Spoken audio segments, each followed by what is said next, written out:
right. Hello, everybody, and welcome to another episode of the Bearded Gear podcast. We're on episode number 31. That seems like it came out of nowhere. And tonight I'm joined by my good buddy at this point. We've actually met 2 times in person, which is a lot in the knife world, it seems. My friend Benny Belkin of Jack Wolf Knives. And yeah, we're going to jump into a lot of things tonight. But Benny has recently started a knife company, which is working on getting first production knives out. I'm sure we're going to talk a lot about that. And yeah, he's a good friend at this point. So Ben, how are you tonight, man? I'm doing great, man. We're getting some nice weather here in Phoenix, and so I'm looking forward to the upcoming season and hopefully having some knives around the season's corner. So times are good.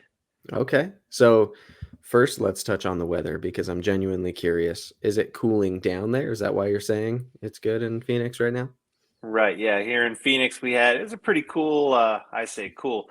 It was a nice change of pace this summer because we had a lot of rain, but of Mm, course, it's hot. Um, but it was a nicer summer than a couple years past. Now, this week we had, I guess it was 2 days ago, like the high was 66 and the lows in the 50s. that's Didn't Gucci. stay that way. It's going to be back up to 90 for maybe another week. Mm, But getting that taste of like, chill in the air and yep. people, everybody had their flannels on and stuff. It was like, oh, Yeah. it's here. Yeah. The other day we had a day that was in the mid 60s and it even rained a little bit, which is in here, Southern California, that's rare. We did not have a rainy season this year. But yeah, it was like heaven to be in jeans and a light jacket. Even though it was still like warm enough, I could have been in shorts and a t-shirt. I've just been like Hmm. aching to wear that type of clothing. And it makes me want Right. to get up in the mountains and hike because I hate when it's just unbearably hot. Hiking when it's like 50 degrees is perfect because it's like cold. You can wear a light jacket if you want, but if you're like once you're really moving, you don't even need it, and it's just like you're not sweating profusely. The air feels good on you. Yeah. All right. So the other thing you mentioned was knives coming soon. So before we talk about knives and when they're landing, I feel like what we should do is kind of set the stage as to how you've gotten to this moment and what has led up to here. So let's not go like all the way back to the beginning of like when you were a boy and you discovered knives, but Right. we can do that later. That would be fun. But let's start with like when did Jack Wolf Knives as a concept begin and how did it get to right here where it's on your shirt, it's on your hat, you've got prototypes and production is on the way. How did we get from like concept and when did that start to now? Sure. So, of course, I could give you a real long answer, but I think to kind of put a box around it. So I'm about to turn 41 in about a month. So last year it was my 40th birthday, and I think Hmm. that's a birthday where a lot of folks are gonna do some reflecting, looking backwards, and then in turn looking forwards. Yep. And so that's kind of what I found myself doing. And there's some circumstances in my life that were sort of gearing that thought process, and I don't have to go into that too much, but in as much that it was causing me to think about existing opportunities and future opportunities. Hmm. And in my career, not so much with my family or my home and things like that. Like a lot of that was lined out where I wanted it. I was thinking a lot about my profession and what I want to do with my working time. Hmm. And so that was really the framework that my mind was in. What have I done with myself for the last 40 years, of which 20 was career, more or Yeah. less? And then what am I going to do for the next 40 years, right? And what I decided was I want to have a project I can call my own that's from my own creativity that I can work on for the next 40 years if I'm fortunate enough to be successful.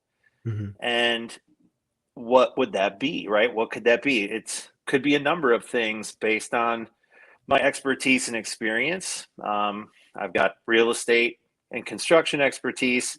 I have a FFL license, so I could pursue that. But my experience with the FFL license was it's pretty tough to make money with that license. It's a difficult regulatory environment. Margins are really low. Hmm. You're competing with these huge publicly traded companies, et cetera, et cetera. Yeah.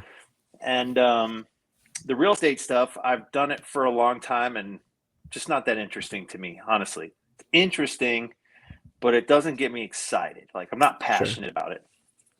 So I started looking at what else I'm into and that I could craft an opportunity with. And I had this idea to do production knives. Um, and that was kind of, looking at what are my resources, what are my opportunities, and that's kind of where I saw that opportunity, to use that word again. Sure. Um, I'm good buddies with Enrique Pena, Hmm. and he has a successful production knife part of his company. Yeah. And when he started that, he and I were on the phone a lot. I met him buying his customs, and we formed a relationship that way. And we'd get on the phone and we'd talk. And when he was looking at starting that project, we'd have a lot of like entrepreneurial type conversations on the phone. Like how to think about things, how to proceed when you don't know exactly what's going to happen, risk analysis, just how to get comfortable taking the leap or how to not get sort of paralyzed by all the what ifs and just kind of, Right. helping someone get comfortable jumping in the water. Yeah. It could be big. It is. I mean, it's a big financial investment. It's the first time some folks are taking that level of risk, and there's always the possibility of failure, and no one ever really wants to fail, so it's a lot. Yeah. Um, and in having those conversations and seeing his success, it was something that I thought I would be able to do in a similar way. And so he and I would talk about it, and really one of the things I needed was didn't need it, but I wanted was a personal connection to a factory, like a personal introduction, because I find that having someone vouch for you or personally introduce you to someone else is always better than knocking on someone's door uninvited. Not even just in this industry, but in general. Yeah, that's In life, right? yeah, it's Right? a who you know kind of world in a lot of ways. It really is. Like relationships are extremely valuable.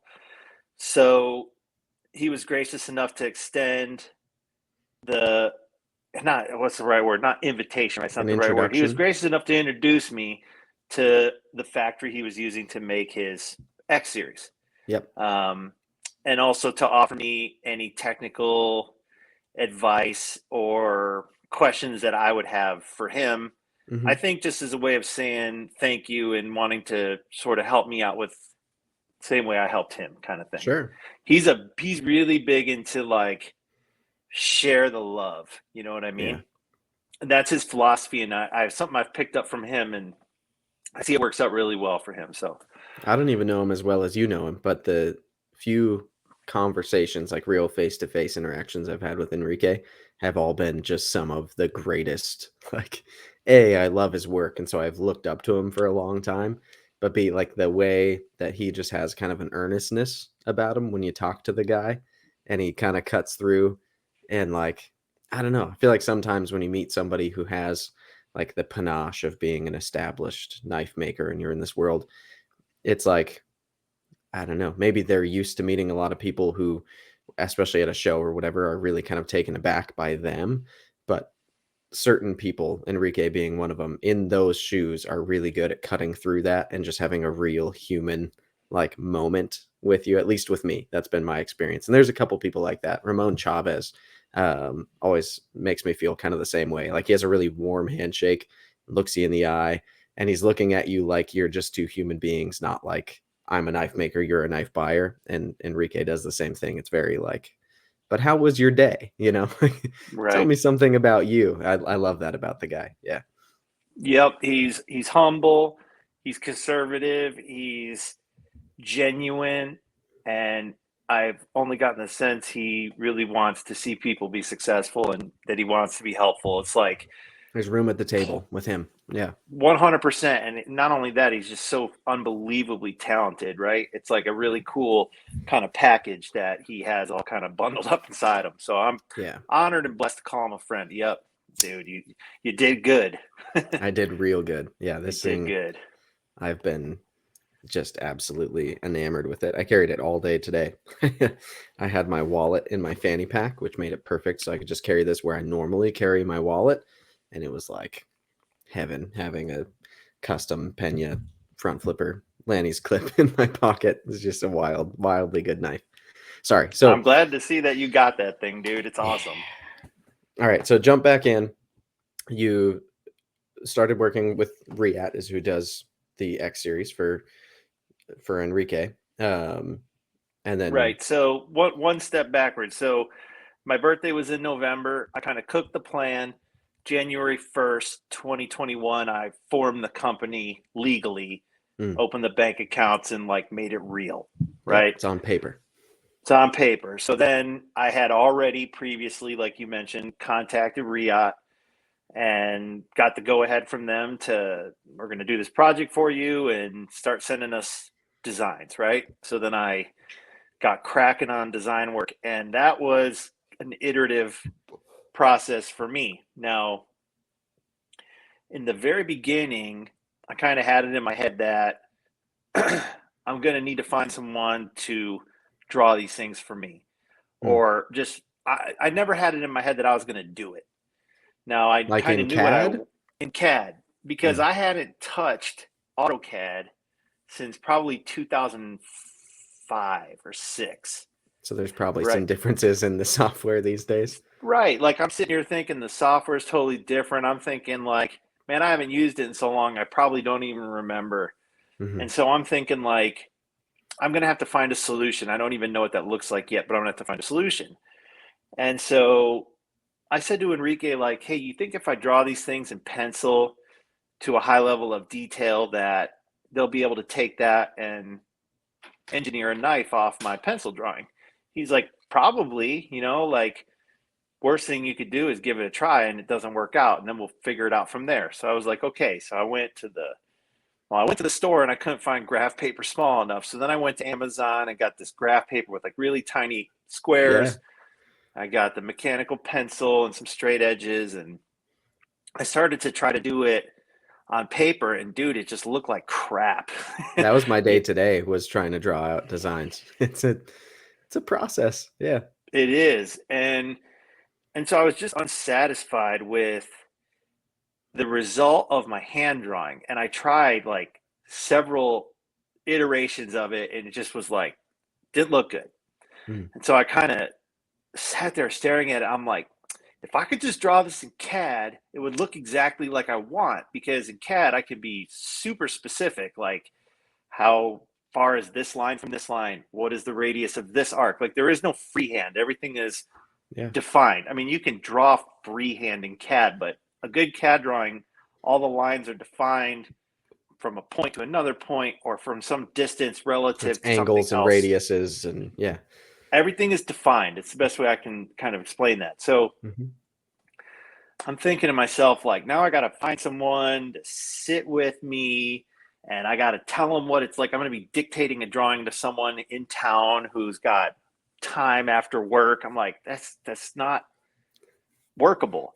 Yeah. And so I thought to myself, I'm like, I just got to see what CAD costs. I'm like, I know it's expensive. So I go on the website, and bam, it's 30-day free trial. It's like $2,000 a year or something. It's not cheap. And of course, Right. now it's on a subscription basis. You can't Of just course. buy It's like it. You got Lightroom and to, everything else. Yeah. yeah, all the software now that you really need, they got you on a monthly hook. Like they got smart. Yep. So I was like, I got nothing to lose. So I downloaded AutoCAD for Mac because I use a Mac, and just like opened up a sheet and hit L for line and drew a line. And I was like, oh, this keyboard command's still there. This other keyboard command's still there. I'm like, yeah, there's all these buttons all over these toolbars. When I learned this in high school in Detroit in the 90s, there was no buttons on the toolbar. We keyed in every freaking command. Well, Yeah. dude, those keyed in commands were like stuck in my head, and they like are on a shelf back there, And they and they're still still work. there. Couldn't believe it, man. And I guess having, 3 or 4 years of technical drawing in my late teens, was at a time in my life where I had enough brain cells that they stuck around. Yeah. And I just started to draw in CAD, and all of a sudden it was like this amazing feeling because I was like rediscovering something that I used to really enjoy. And then I was producing drawings that looked the way I wanted them to look. And it was Mm. like that was kind of clearing probably the first major hurdle for me was number one, it's like the mental hurdle that you can't do it, you need to find someone else to do it, right? Yeah. That was self-defeating talk. And deciding like, you know what, maybe you can do it. You know, don't tell yourself you can't till you can. So that was big. Hmm. Now the first drawings, they didn't look great compared to the ones I can make now. Like they needed Hmm. some work, and I was just drawing them where you could see like the handle and then the blade coming out, and I Right. dropped in a pivot screw, Just and I 2D. Pivot looks like it would go 2D. about here. Yeah. Yeah, and I would like rotate the blade and the pivot screw, but I wasn't showing what was going on underneath the scale. I wasn't drawing in the spring, like none of that was there. Hmm. So it was conceptual. Sure. And I sent them off, and then Riot would send them back, and sure enough, they'd work the knife into a full working knife with a spring and screws and all that. But in order for them to facilitate that, they'd have to change something because I drew something that couldn't exist the way I drew it. So, like for Hmm. example, they'd have to change the blade profile to fit, or they'd have to Yep. change the handle shape a little bit to accommodate the blade profile or whatever. Yeah. And in doing so, it didn't look the way like I wanted it to anymore. Right. Not their fault, right? They took something that didn't work and made it work, but then it didn't look the way I wanted it to look. Yep.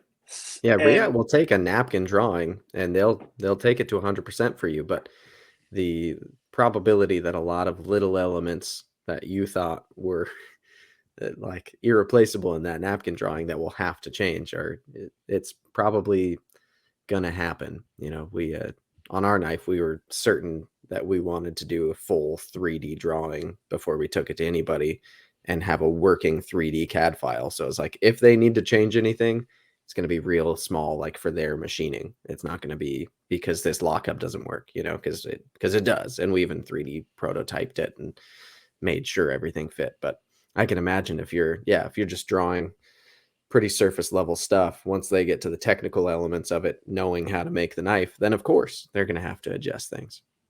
correct, yep. And to kind of talk about what you just said, like that's the right way to do it, right? The right way to do it is to develop something as technically accurate as you can in both 2D and 3D before you go to prototyping. If you can afford to do that and have the skill set to do it, you'll save Right. yourself a bunch of time, Which I right? don't know how to do it. I can't do 3D CAD. I can't even do 2D CAD. Ryan can, luckily, which is good. But when it comes to our 3D process, we have a guy. Wes Newman is our who we talk to, and even today I drew a fixed blade that I shouldn't give more details than that, but um, that I'm happy with. And so the next step for me is to have it put into 3D. So first person I call is Wes Newman. I'm like, hey buddy, you wanna help me out again?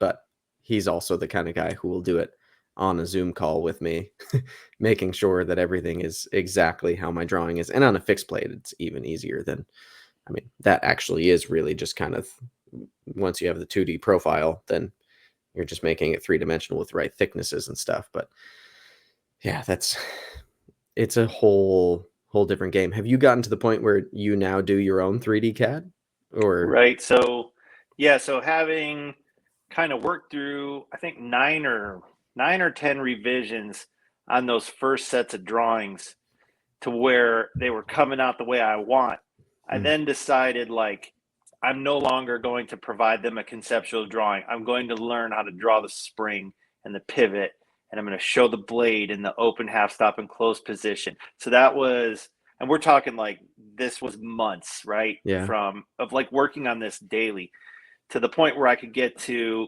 I started to draw them with technical accuracy in 2D.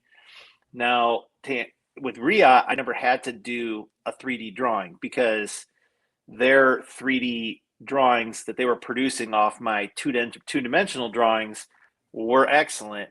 Mm, And because my 2D drawings were so detailed.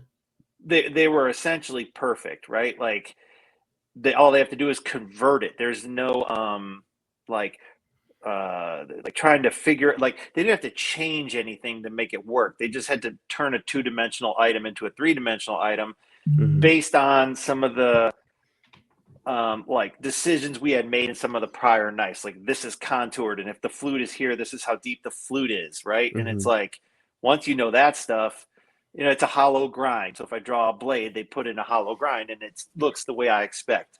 Yeah. But I have worked on some other, like a different project. I'm trying to get a Made in the USA project done, and for that, I drew it in 2D, and then our good friend Nick helped me, coached me through, like you said on a Zoom call, the steps in Fusion 360 to turn that 2D drawing into a 3D drawing. Niche Mm. Designs, by the way, giving him a shout out for some amazing designs and some awesome knives that he's been a part of. Yeah. Nick's the best, Um, which is also Nick is the catalyst for how we originally met and started hanging out at USN, Correct. which is awesome. I love Nick. I talk about him probably too much on my podcast and in videos and stuff because he always has interesting things to say. And yeah, he's a good buddy. Sorry. Super smart, super down to earth, Yeah. extremely helpful. Like, man, I'm telling you, we probably had 20 hours in that 3D drawing, and we'd get on the thing at 7, 8 at night and work till like 1 o'clock in the morning. Yeah. He wouldn't take a dime from me, you know? And it's just people like that in the night community that like keep me super motivated. Yeah. So going forward, you know, I now have at least a fundamental understanding and sort of a roadmap on how to do these. Because what's cool in Fusion 360, for anyone who doesn't know, that's a CAD program you can do 3D drawing in. When you complete a drawing, you get this thing called a timeline at the bottom, and you could see step by step everything you did to get there. Yeah. So I don't have to sit there and like record the Zoom call. I can go through the timeline and see everything we did. So it's pretty Retrace. neat. Yeah. Yeah. That's way cool. So now you've got, so have all of your knives now been taken to that 3D level? Do you have files for them all in 3D, or because you've got a lot of Yeah. models? So I had on the table at West 11 prototypes. All 11 of those prototypes have 2D and 3D drawings.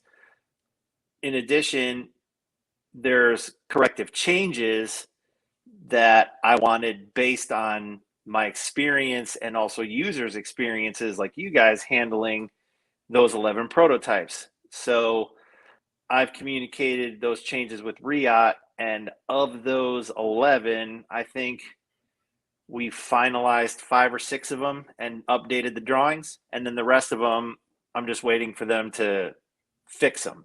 So here shortly I'll have like corrected drawings based on actual prototype feedback of all 11 models. Killer. Okay, so you've got all your designs, and you say Riat is still working on some. Is that happening now? Is Riat building some of these? Right. So when I say what Riot is doing for me is updating drawings, what they're not doing for me is making my knives. Gotcha. And that's a story I've told in other formats, or not formats, but like other places, right? Like on Yeah. this or that, or my Instagram post. But just to recap here, um, ultimately, they have an extremely busy production schedule. And from what I hear, they've missed some deadlines or are planning to miss some deadlines. They delayed my project potentially a year.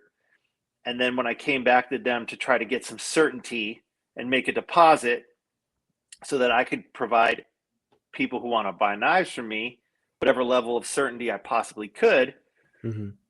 I was getting a non commitment from them, which lasted about 2 months or so after Blade Show until they came back to me and said, "We're just not able to do your project."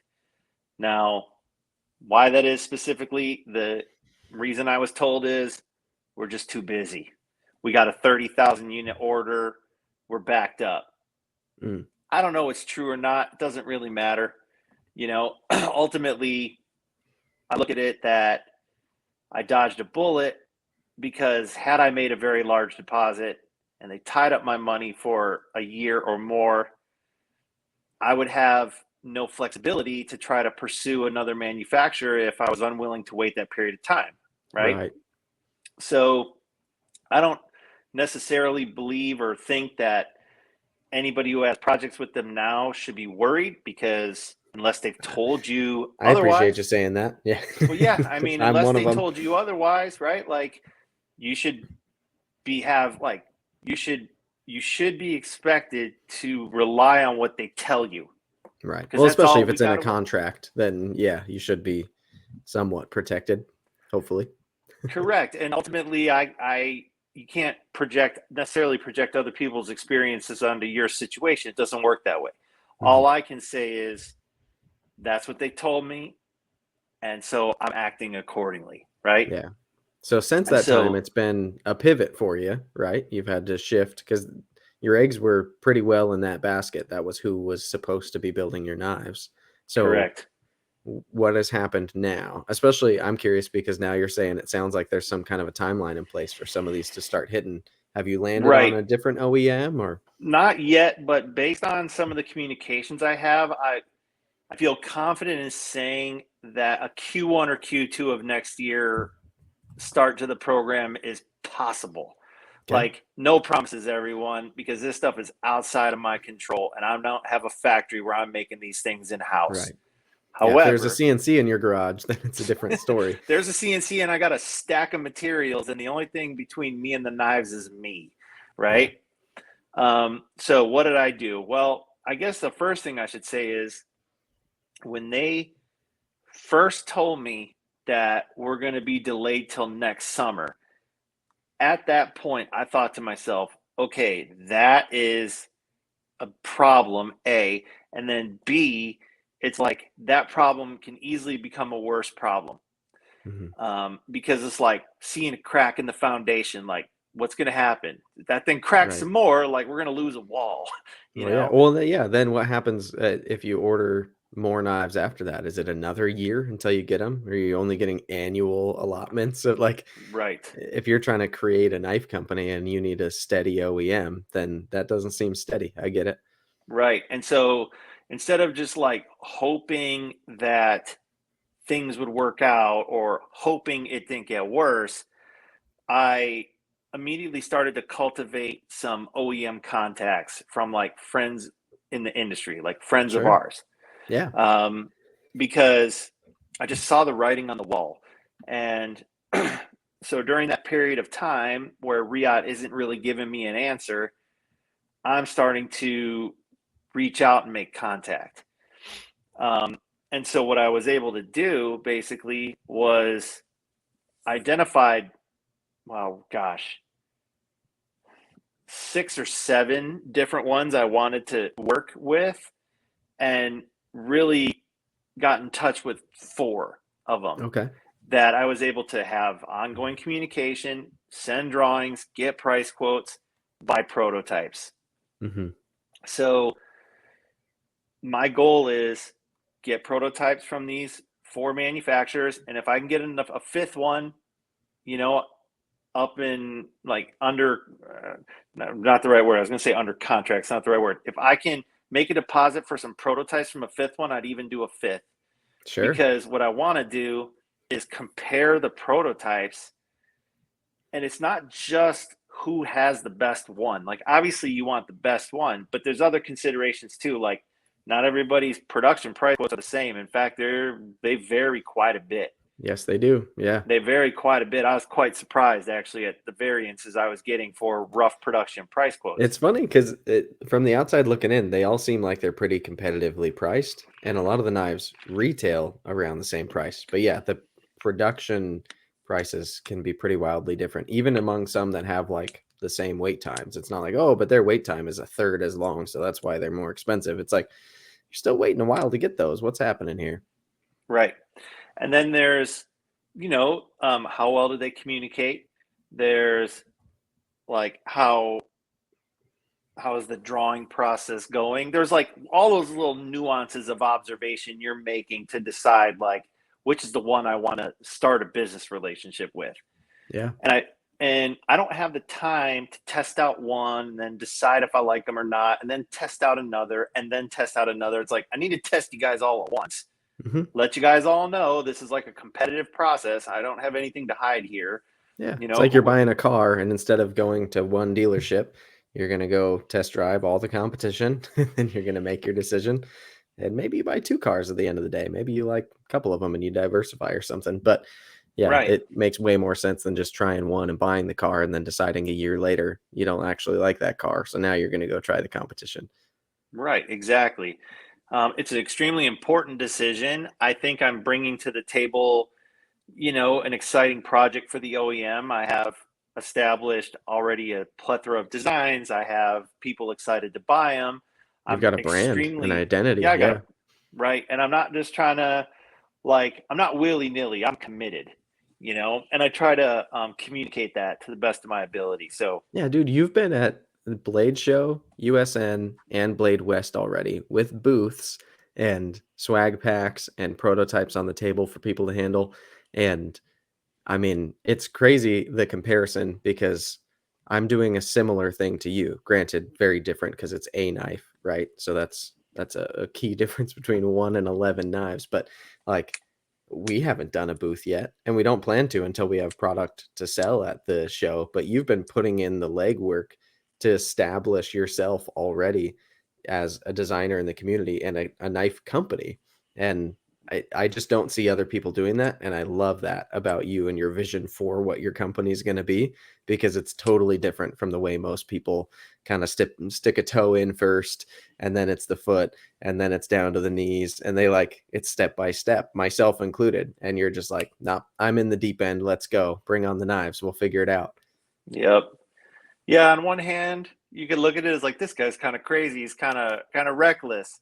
But on Crazy the people other are my hand, favorite people, dude. That's right, awesome. man, no doubt. And it's like I have quite a bit of entrepreneurial experience now. I have the vision of what I see this being, and I clearly see the path to get there and the resources it's going to take. And I'm just like, I will execute this plan. Yeah. And I will second guess myself along the way. That's totally natural. And it's not going to seem the same way other people do it, but it's going to be to the best of my ability and what I think is the right way to do. And if I fail, well, guess what? It's on me, you Yeah. know? But I don't, Well, and I'm I not like going that to you fail. said that I don't want to fail. it's a methodical plan too, right? Like you're not just like throwing stuff at the wall and seeing what sticks, but you've thought it out, and you have a vision for not just like how the knife world already works, how this industry operates, but you have a vision for how specifically you're going to operate within that.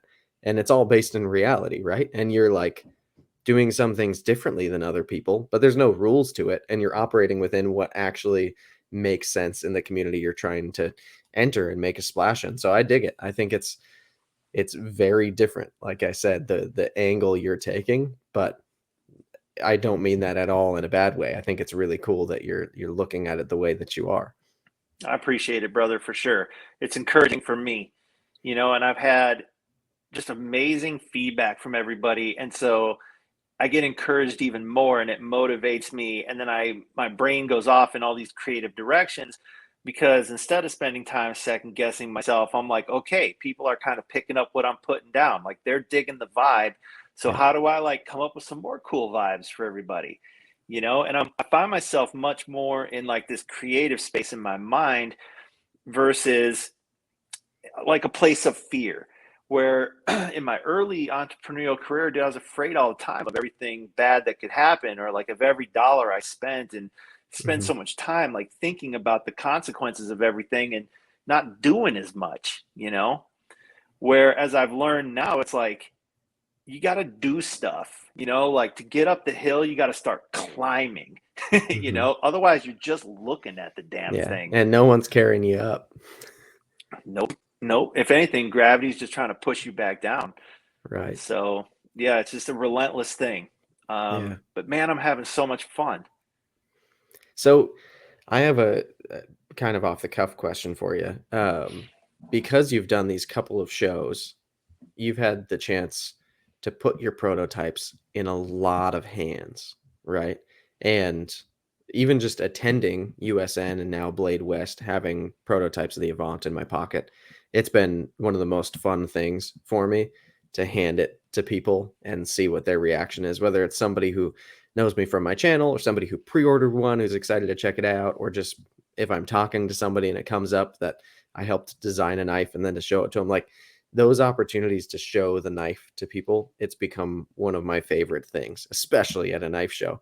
But you're sitting there behind a booth all day watching people handle prototypes of the knives you designed. So what has been like, I don't know, have there been any big like surprising takeaways or any surprising interactions, or what's the vibe been from showing people, because you make slip joints, which are a pretty well known established thing. Slip joints been around for a long time, but you're doing it different, super modern materials, modern builds, and it's unique in its own right. So what has that been like showing them? How's the feedback been?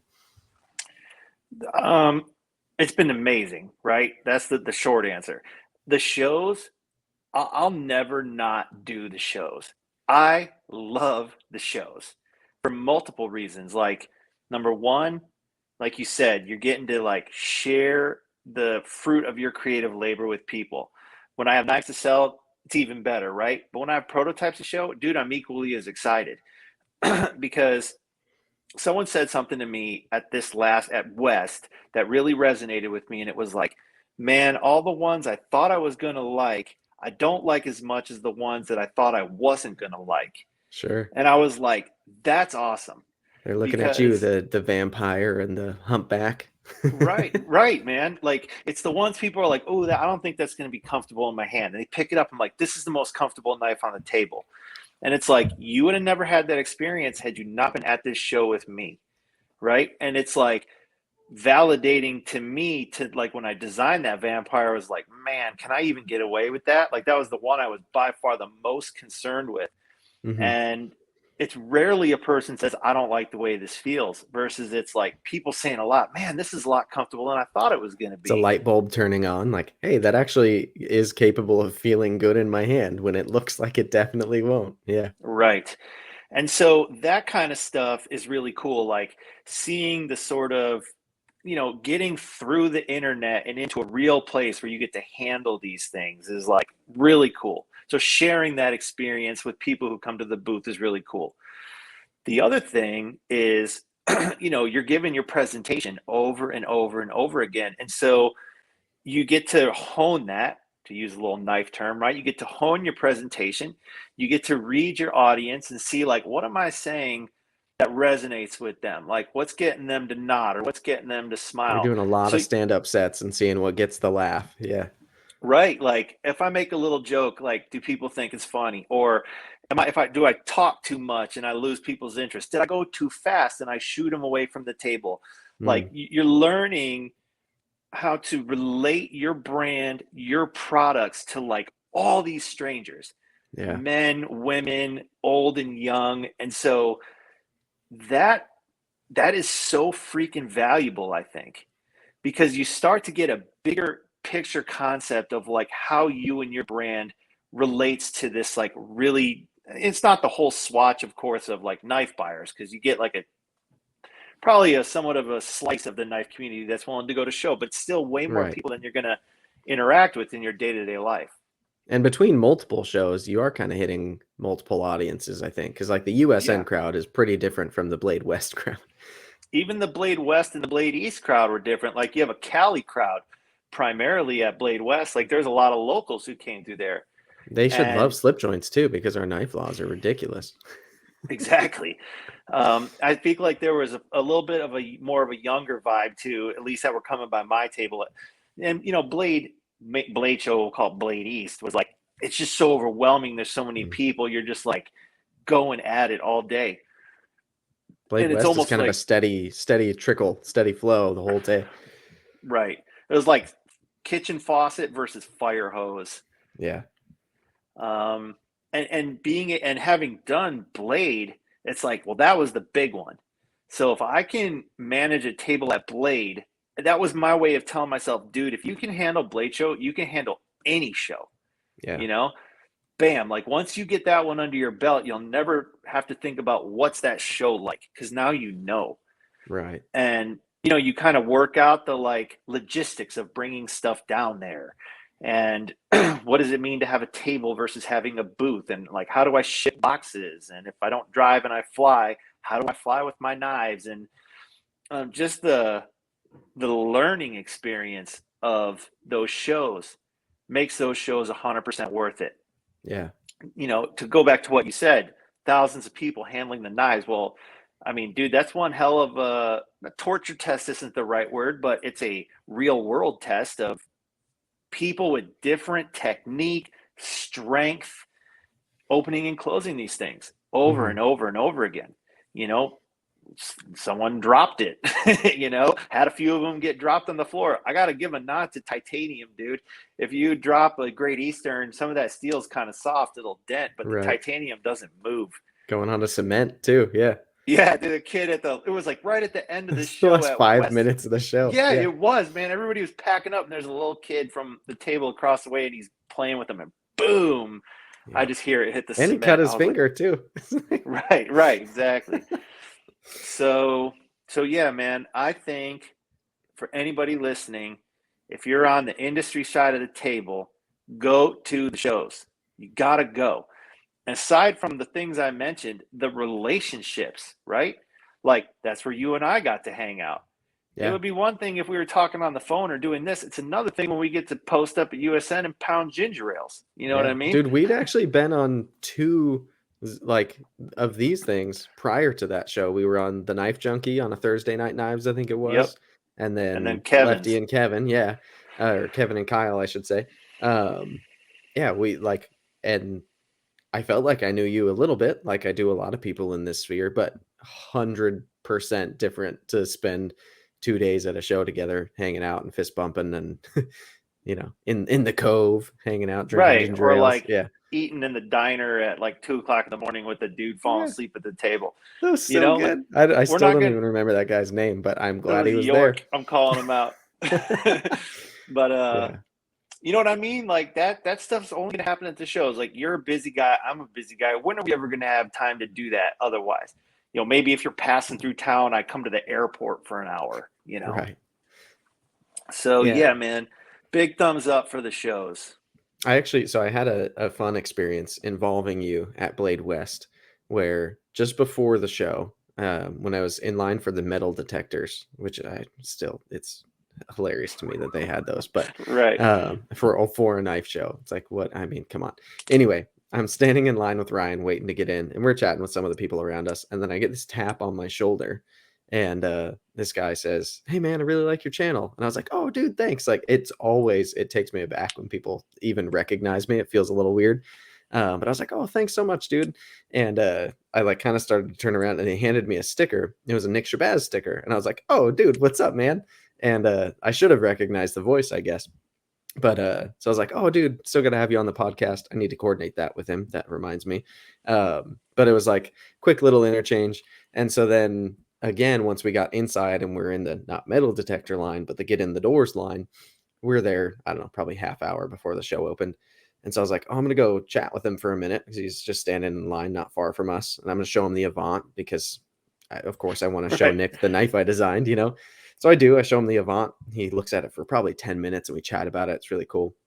And then he was asking, I think, just who I was excited to see at the show and who's going to be there. And I mentioned that you were a buddy and that I always look forward to seeing you. And he was like, "Oh, I've been meaning to check those out. He's on the list of like tables I want to see. Tell me about him." And so I gave him kind of my elevator pitch about you guys, which I'm sure is nowhere near your refined, haven't been at multiple shows now, elevator pitch, but just told him about how cool you are, how we spent time at USN, and how I'm not at all a slip joint guy. Like it's just not my scene, my vibe. I don't generally like them, but that I actually really dig your knives and plan to like buy some of them as soon as they're ready. And he was like, "Oh, really interesting."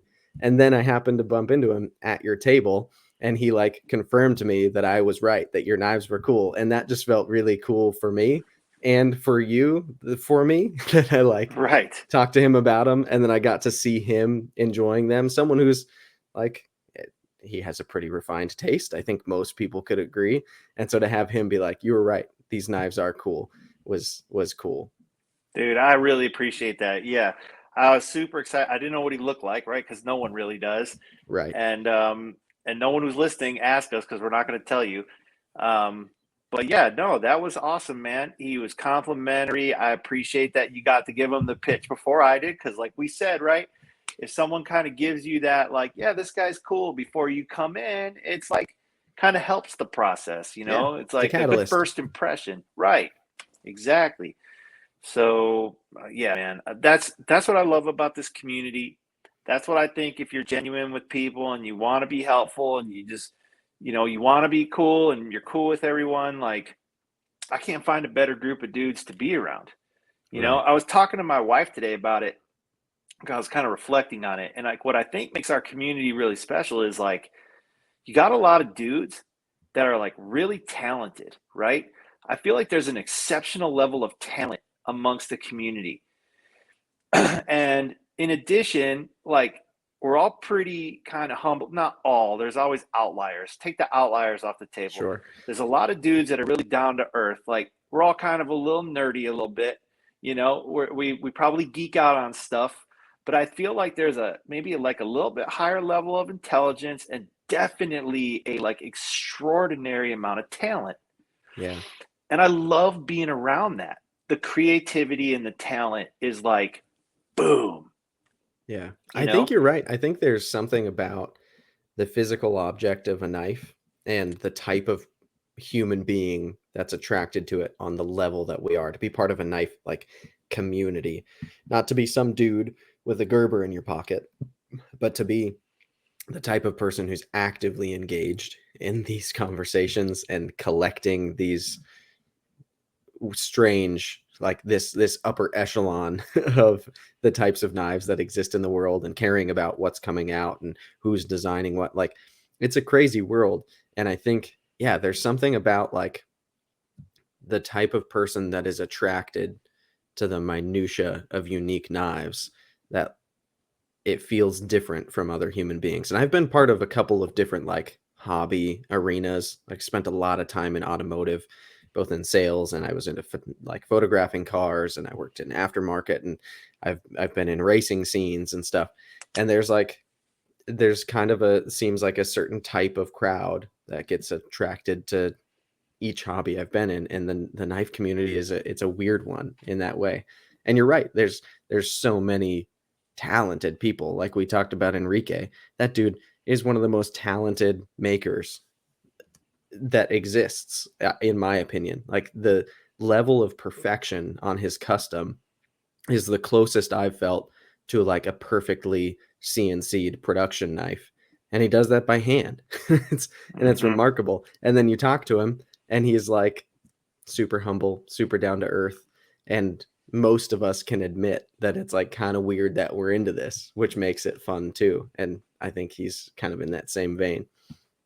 I totally agree. I've had, I've been in other hobbies, and not to disparage the people who are into other things, just doesn't have that same, like, it's not the same. There's like an Can't put my, analytical brain, I think, that comes with it's, this you know what's niche. it, this is? So through my lens, what I see is it's craft art. I always explain this at my table. It's functional art, it's craft art, and so we are so into this because we appreciate this art form. We Hmm. appreciate it for the technical side, we appreciate it for the artistic creative side, because they're just married. Yeah. And the guys that are really into it, like, we love it. It's like an emotional thing for us. It tickles our technical side big time. It Yep. tickles the side of us that really appreciate precise things, mechanisms, materials, production, like steps to make something, like how things are made, right? Yeah. I'm sure there's a all bunch of us who would sit down and watch 3 hours of how it's made, you know? Way too many times in my life. Yes. I love that show, right? So it's like that's kind of us. And And I there's a was just kind of, tangible, like a feel side to it, I think, too. Like it tickles a fidgety part of the brain for some people. For some people, it's like the heaviness of certain materials. Like people are into brass and copper and those heavy metals, things that feel substantial and weighty. People that carry the coins as part of their EDC and stuff.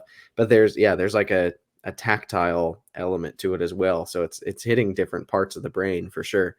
And Totally. yeah, the fact that it all circles back to being a tool is also like makes it so justifiable in a lot of ways. Absolutely, right? And it's like our first tool.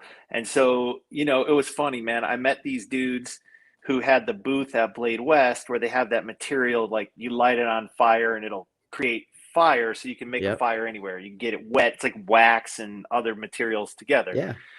And we were talking about how like they chose to set up at this knife show because it's like knives and fire. The Like monkey man's brain goes monkey wild for brain, dude, both of them. lizard Yeah. brain, right? Like right, like before we were on 2 feet kind of thing. Right. So it's just funny to me, man, how like we're drawn to it from so many angles. Like you said, there's touch and feel. There's even the sound these things make. Like we'll sit here and critique how a slip joint sounds, how lockup sounds, Hmm. So it's like the sound, the touch, the feel, the effectiveness of the tool, how it's made, and then wrap that together with the relationships formed from the community. You have like the coolest community ever, I think. Yeah. I'm just really like blessed to have been a part of it, first as a collector, of course, but now as a participant. And it's like my opportunity is multiple fold. Like, of course, I'm trying to earn a living doing this, right? Right. But on the other hand, too, it's like my way of being not just a consumer in this community, it's my way of being a producer in the community. And there's Yeah. nothing wrong with being a consumer. Like, we've got to have consumers or else Right. producers won't produce. And like, I mean, But it I feels good to consume, contribute too. it really does, right? Like, I consume, let's say, Hollywood movies. I don't produce them, right? Right. But it's nice to be a part of something where I'm actually able to try and produce something. Hmm.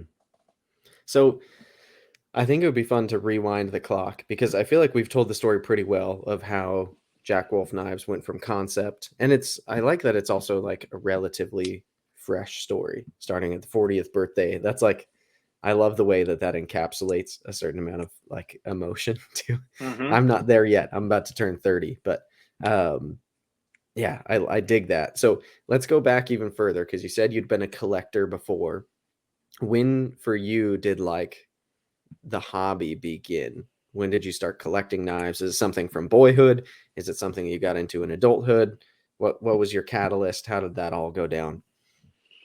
Yeah, I'd say there's been two major knife collecting phases in my life. So the company's Jack Wolf Knives. I named it after my grandfather. His name was Jack Wolf Belkin. It was my father's father.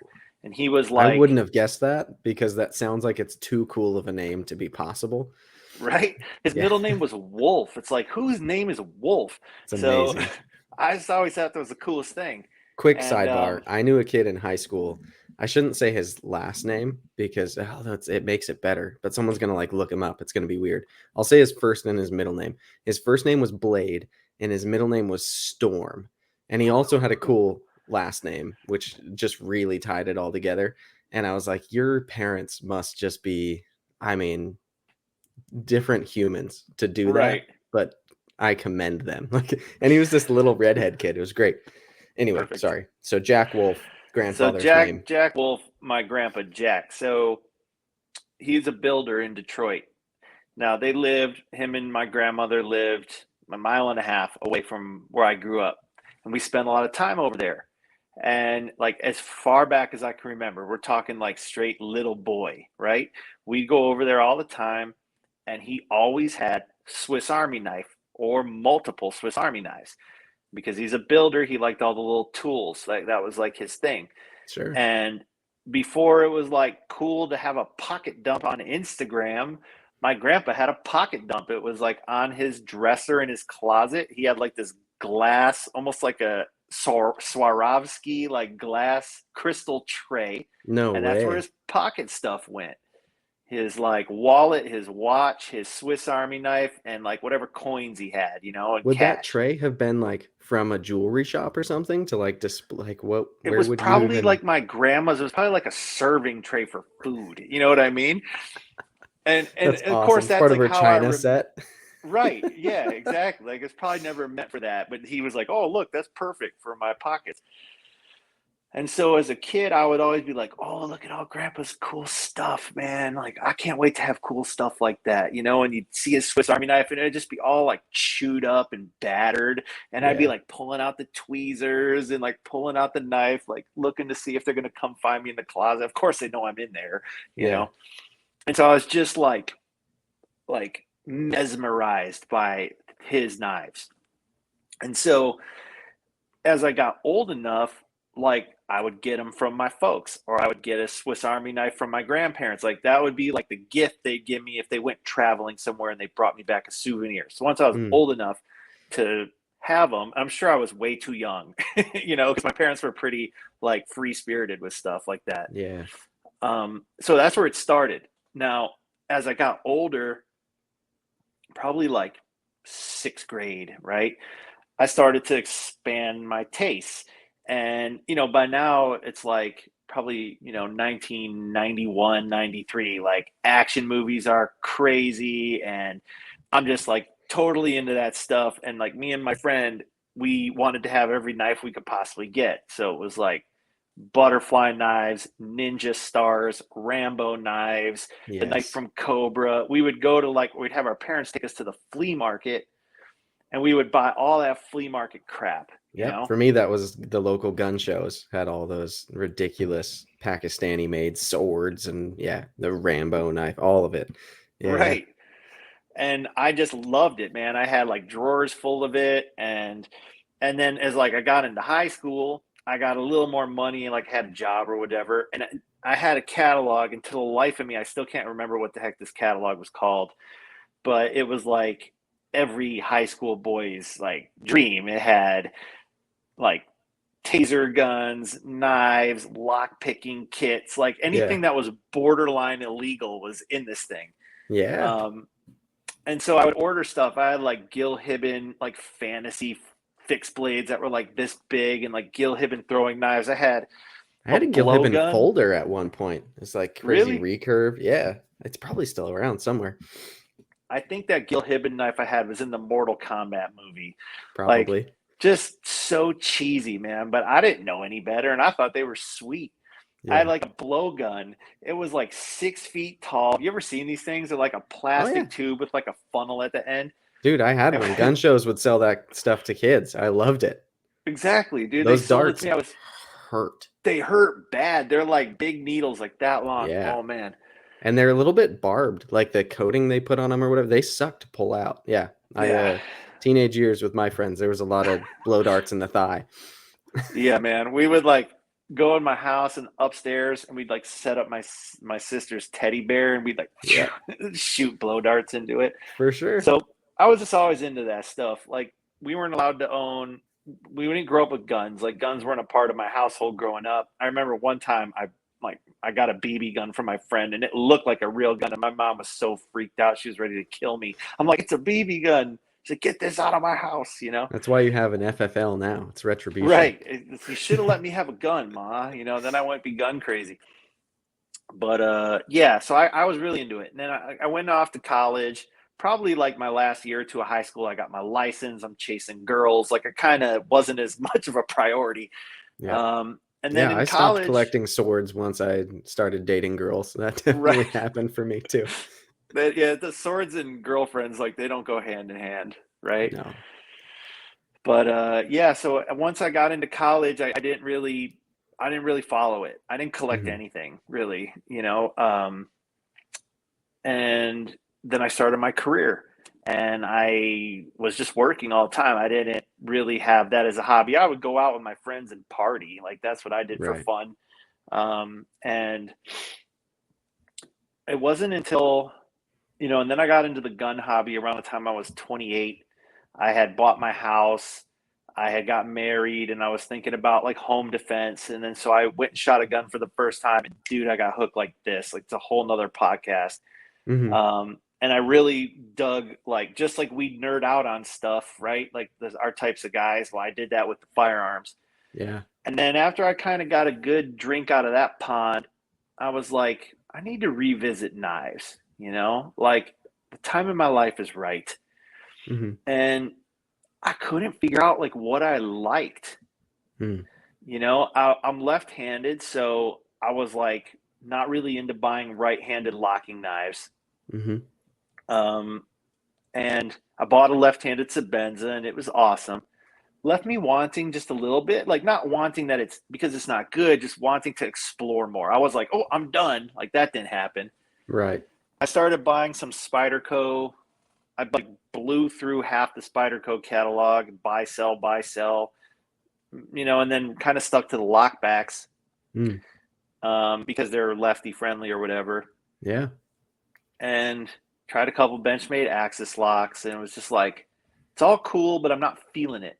Mm. And then I don't know like exactly how it went down. I think, oh yeah, it's just kind of late, so it took me a second to collect my thought. But my mother-in-law, so my wife's from like rural Texas, right? Her Mm-hmm. family.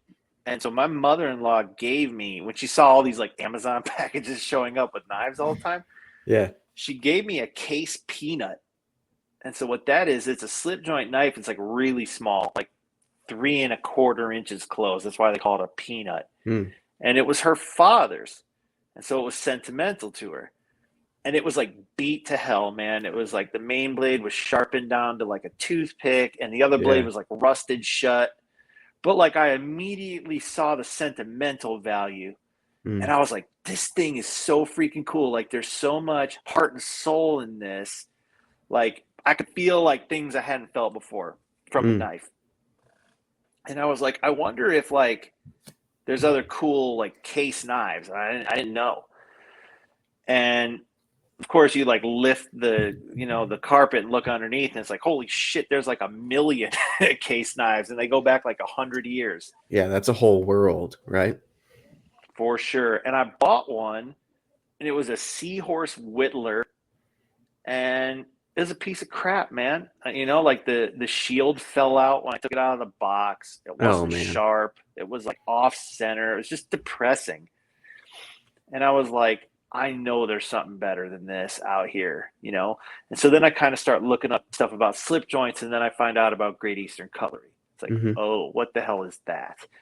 And if you've collected them before, if you guys don't know, it's like there's a learning curve involved with that brand Sure. because it's not abundantly clear. Like we all call them Great Eastern Cutlery, but they brand their knives as Northfield and Titty Ute and Farm and Field, and they've got all these brands, for lack of a Yeah. better term, or trims, and then there's 100 freaking patterns.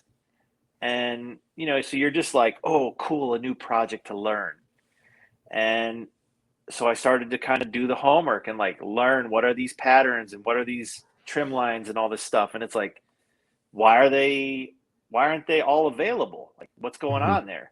So then you find out they just make them batch by batch. And at that time, like stuff was in stock. This is like now, let's say 2014, 2015. Yeah. Stuff is not in stock now. No, no, it's not. And so, but like I noticed that there was all these really cool ones from like 2008 to 2013 that of course have been sold. It's like, Mm-hmm. where are people getting these things? So I called up Knife Ship Free Mm. and talked to a dude on the phone because I knew they were a dealer. And I was like, where are people like buy, sell, trading these things? Like, where are all the slip joint dudes? Mm-hmm. And he's like, go on Facebook. I'll send you an invite. It's called Slip Joint Paradigm. It's like, that's where everybody is. Mm. And once I got let into that door, dude, my life has never been the same. I became 100% obsessed once I met like the slip joint junkies. You know what I Mm. mean? Like the guys who were like passionate about it, who were into it.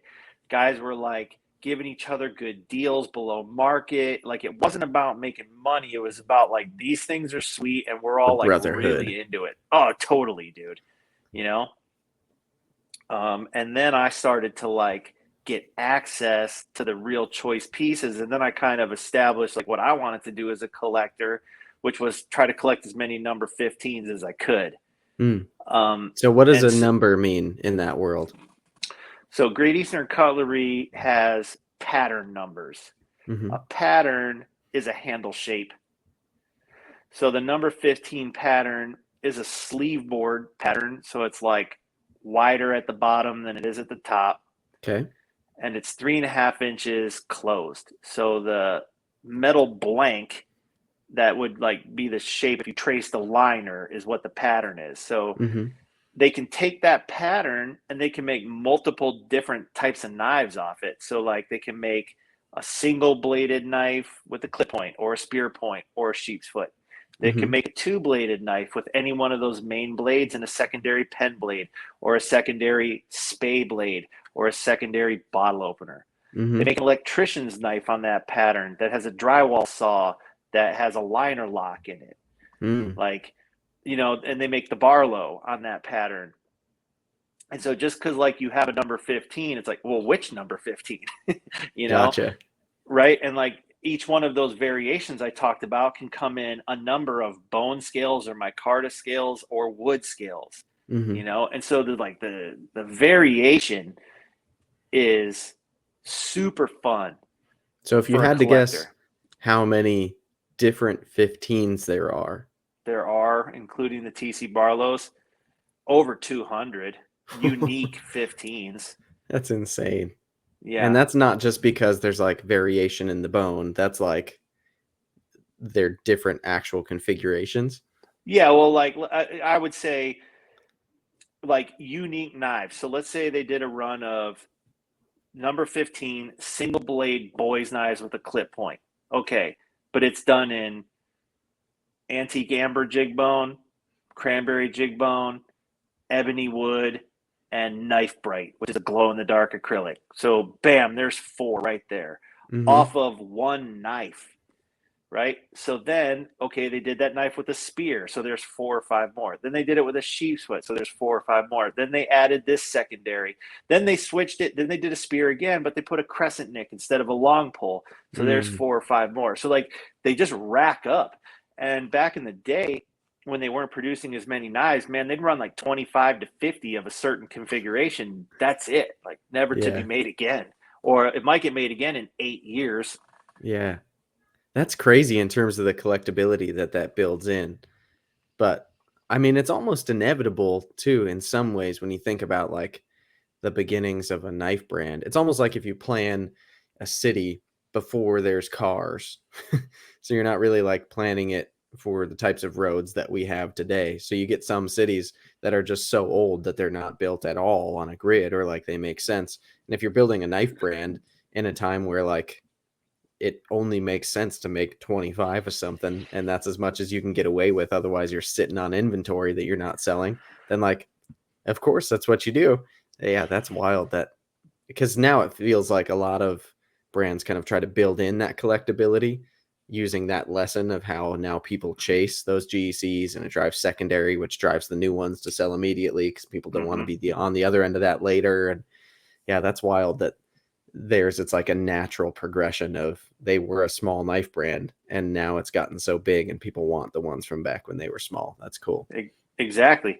And like, I will shamelessly say that I'm going to take lessons learned from watching Great Eastern Cutlery grow and apply them to my strategy Of course. because I've never been so motivated as a collector of anything versus the way that they organically provided that to the community. It is just so cool.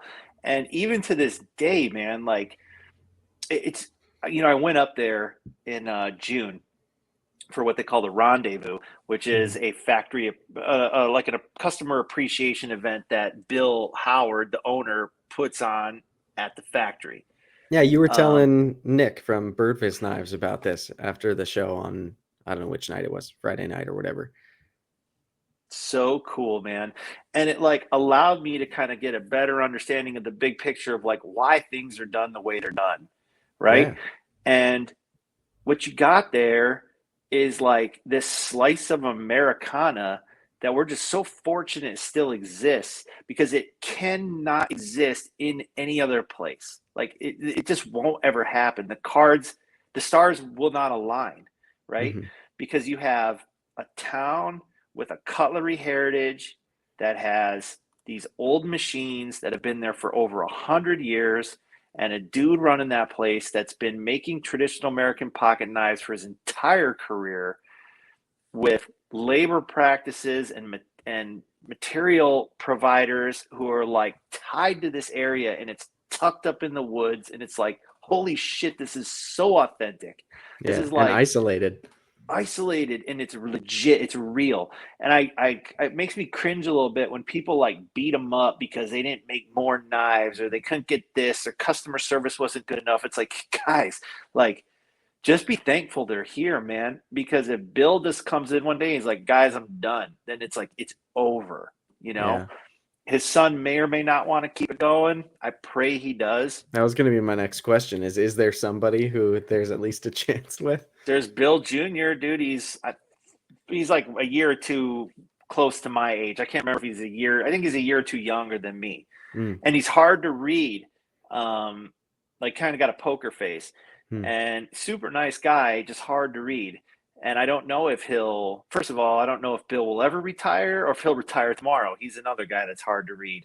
Yeah. But But yeah, like, that's one of those things that it's easy to wonder, like, does the guy after him carry it on for the legacy, or does the guy after him sell it to whoever because it's got to be worth quite a bit to some buyer out there, or does he change everything and now it's his time to execute his vision and then it's all different, or like the odds that it stays the same are really, really slim in a I know it. situation like that. The best thing they could do is keep everything exactly the same. Of course, I'm not going to tell a guy how to run his business.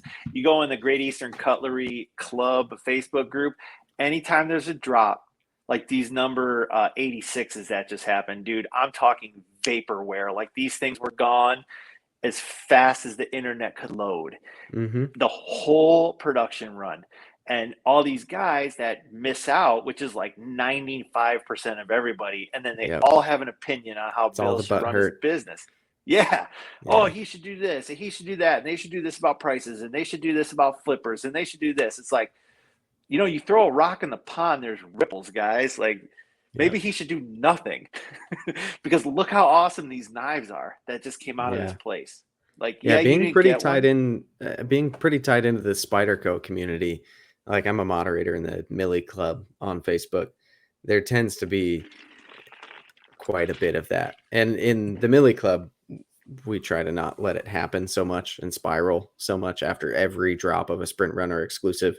All of a sudden, there's just 500 people who want to descend on Facebook and give their opinion about why they deserved one and they didn't get one. And it's because of this and that and the other thing. And it's like, it's a game you can play if you want to. No one's making you, like, Right. It's if like, you need a knife to cut things, there are plenty of options on the shelf you can buy. And exactly. No one owes this shit to you, man. yeah. It's like, And it's it a hurts when game. it's you who doesn't get it. I've been there plenty of times where I've missed the thing I'm after. And yeah, I'm salty for an afternoon. Like, it hurts if someone brings it up even weeks later that I didn't get that one. I'm seeing everybody else post pictures of them. Like, it's not fun, but it also, in a way, makes it way more fun when you do land the thing you're after. And 100%. it's a game. It's a hobby. Dude, there is no pleasure without pain, right? Like, how Yeah. would you know what pleasure is if you never felt pain? It's The like, more exquisite the you pain, the will more lose exquisite the pleasure. Yeah. 100%. Like, you will lose interest if you can get everything you want. That's just how it works. That's the Yeah. psychology of it. Have you ever played a So, video game that's too easy? yeah, You dude. don't keep going. It's No, like, if you don't lose a certain amount of the time, if you're not getting tugged on the tug of war, then you stop pulling because it's just not fun. right. Yep. So that's been my experience. Collecting Great Eastern has been really inspiring for me. It led to a bunch of really amazing relationships, man. I mean, I talk to those guys more than I talk to my people now more than I talk to anybody else, Yeah, you know. same. And it kind of helped me, like, realize what I really like in the knife community, and from there, I couldn't be here now if I had not found that passion. You Yeah, know, that was really the catalyst for where I'm at right now, was like finding someone producing the art in a way that made me feel like really passionate about it. yeah. And so I'm just so thankful for what they're doing up there, man. Plus, you Titusville, found Pennsylvania. coal, And Cole's the freaking greatest person in the Yeah, world. Cole's like one of those dudes I met early on in that group, and it's Yeah, like we just kind of all you kind of start like feeling people out, and you make references, people get your jokes, and it's like this guy could be sure. my brother, man. you Dude, know? that guy is my spirit animal if I've ever met one. I freaking love that dude. For people who are wondering who Cole is, Cole has helped you both the shows that I've been at. He's helped you run your booth. All At three. USN, you had Corey as well, and he's awesome. Yep. But yeah, Cole was there again at Blade West, and I don't know. When I make eye contact with Cole, I laugh because he's just the freaking best. He's a wizard of a dude. Yeah, he's been a great friend. He's been a huge help at the shows. Like we have fun together, man. And he's a good dude. He works hard. His heart's in the Yeah. right place.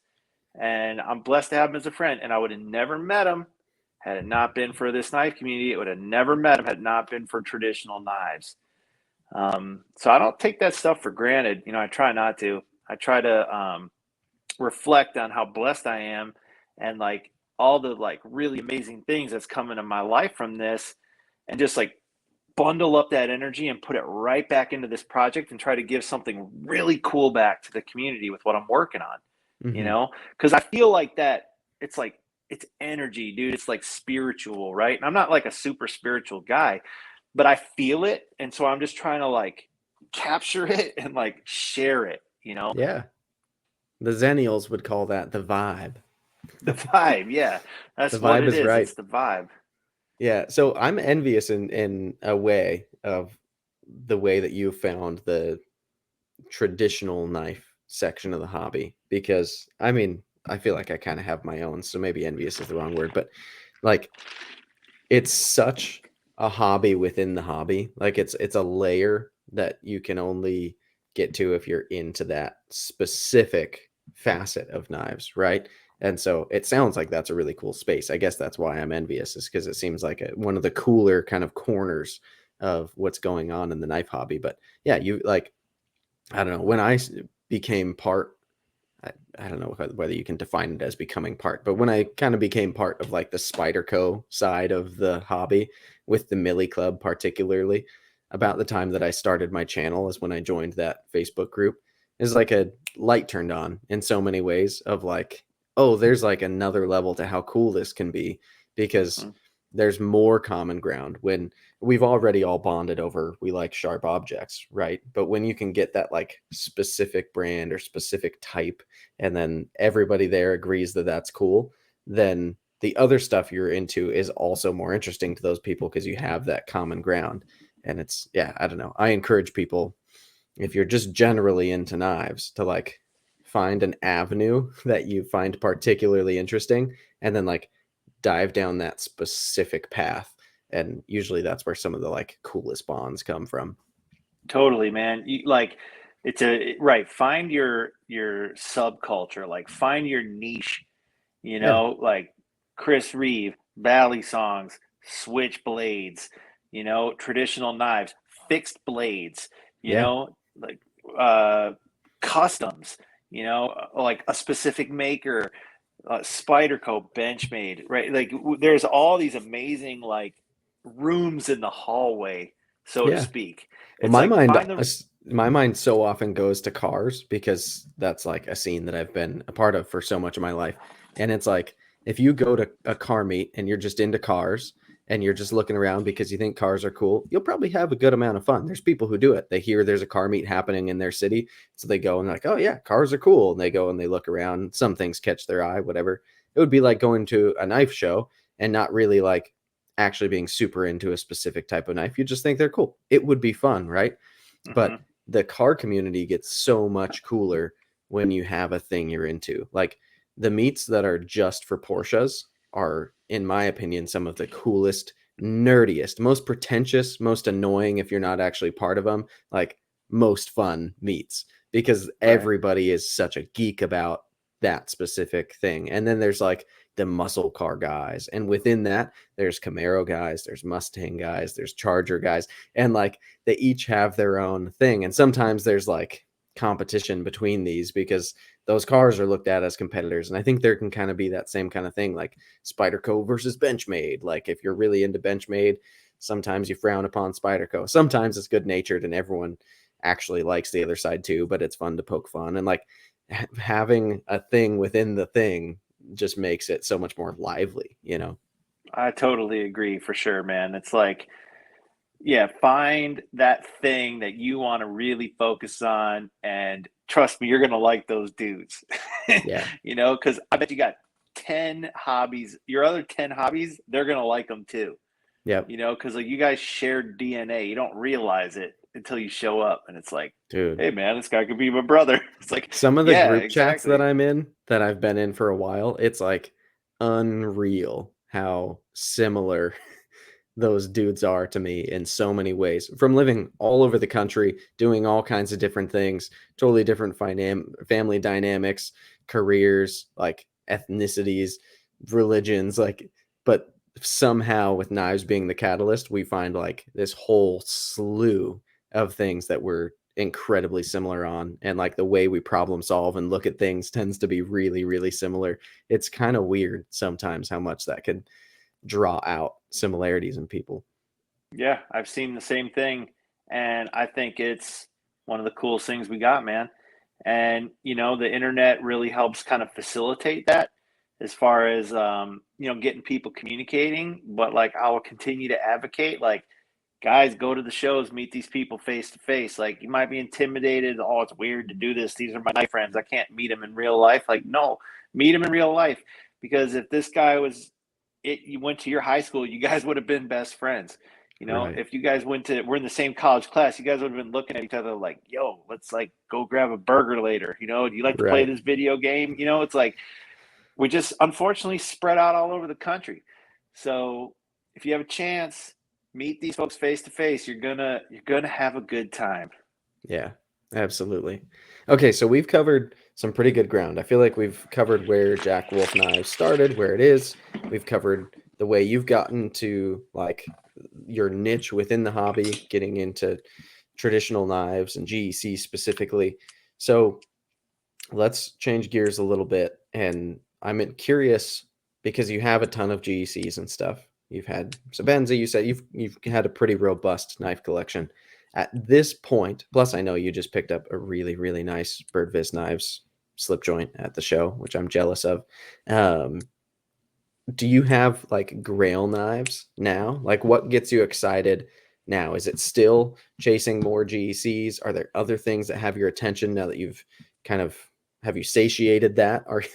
Are you less thirsty now for GECs, or like where does your brain go when you think of knives that you want next? That's a really interesting question, man. So it's funny too. When I put focus into this project, I became less obsessed with with buy-in stuff, Mm, because I was channeling some of that like knife love energy into this project. yeah, So I didn't expect that to happen, but that's kind of what happened. it's a Um, natural. Yeah, yeah, and of course I look back at it, it's not surprising, but the fervor just kind of like came down a few notches. sure. Now I keep my eye on what Great Eastern's doing, because it's pretty easy to track, and I can't look away even if I tried. Well, now you've But I trained don't your eye so much, I'm sure too. totally. Like that it makes me think. So I lived in Michigan for 2 years, and while I was there, especially up north, there's a thing called Petoskey stones.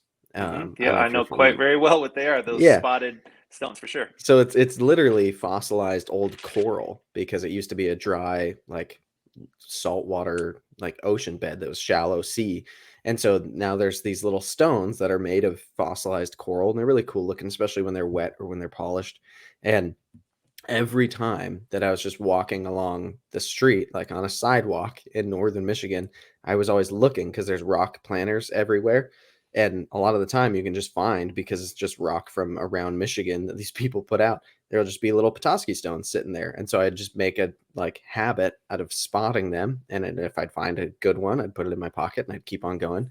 And then eventually I have this box of Petoskey stones, right?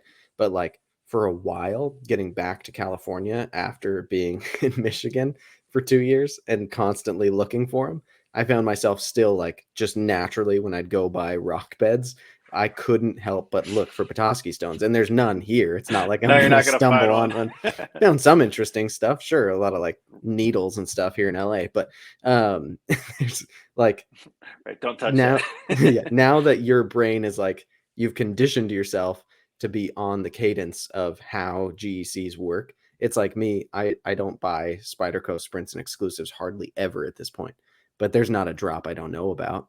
Like Right. there's that doesn't happen. I've got my finger on the pulse of it and I can't take it off. I'm so like tied into that. Exactly, dude. So I've always got my finger on the pulse over there.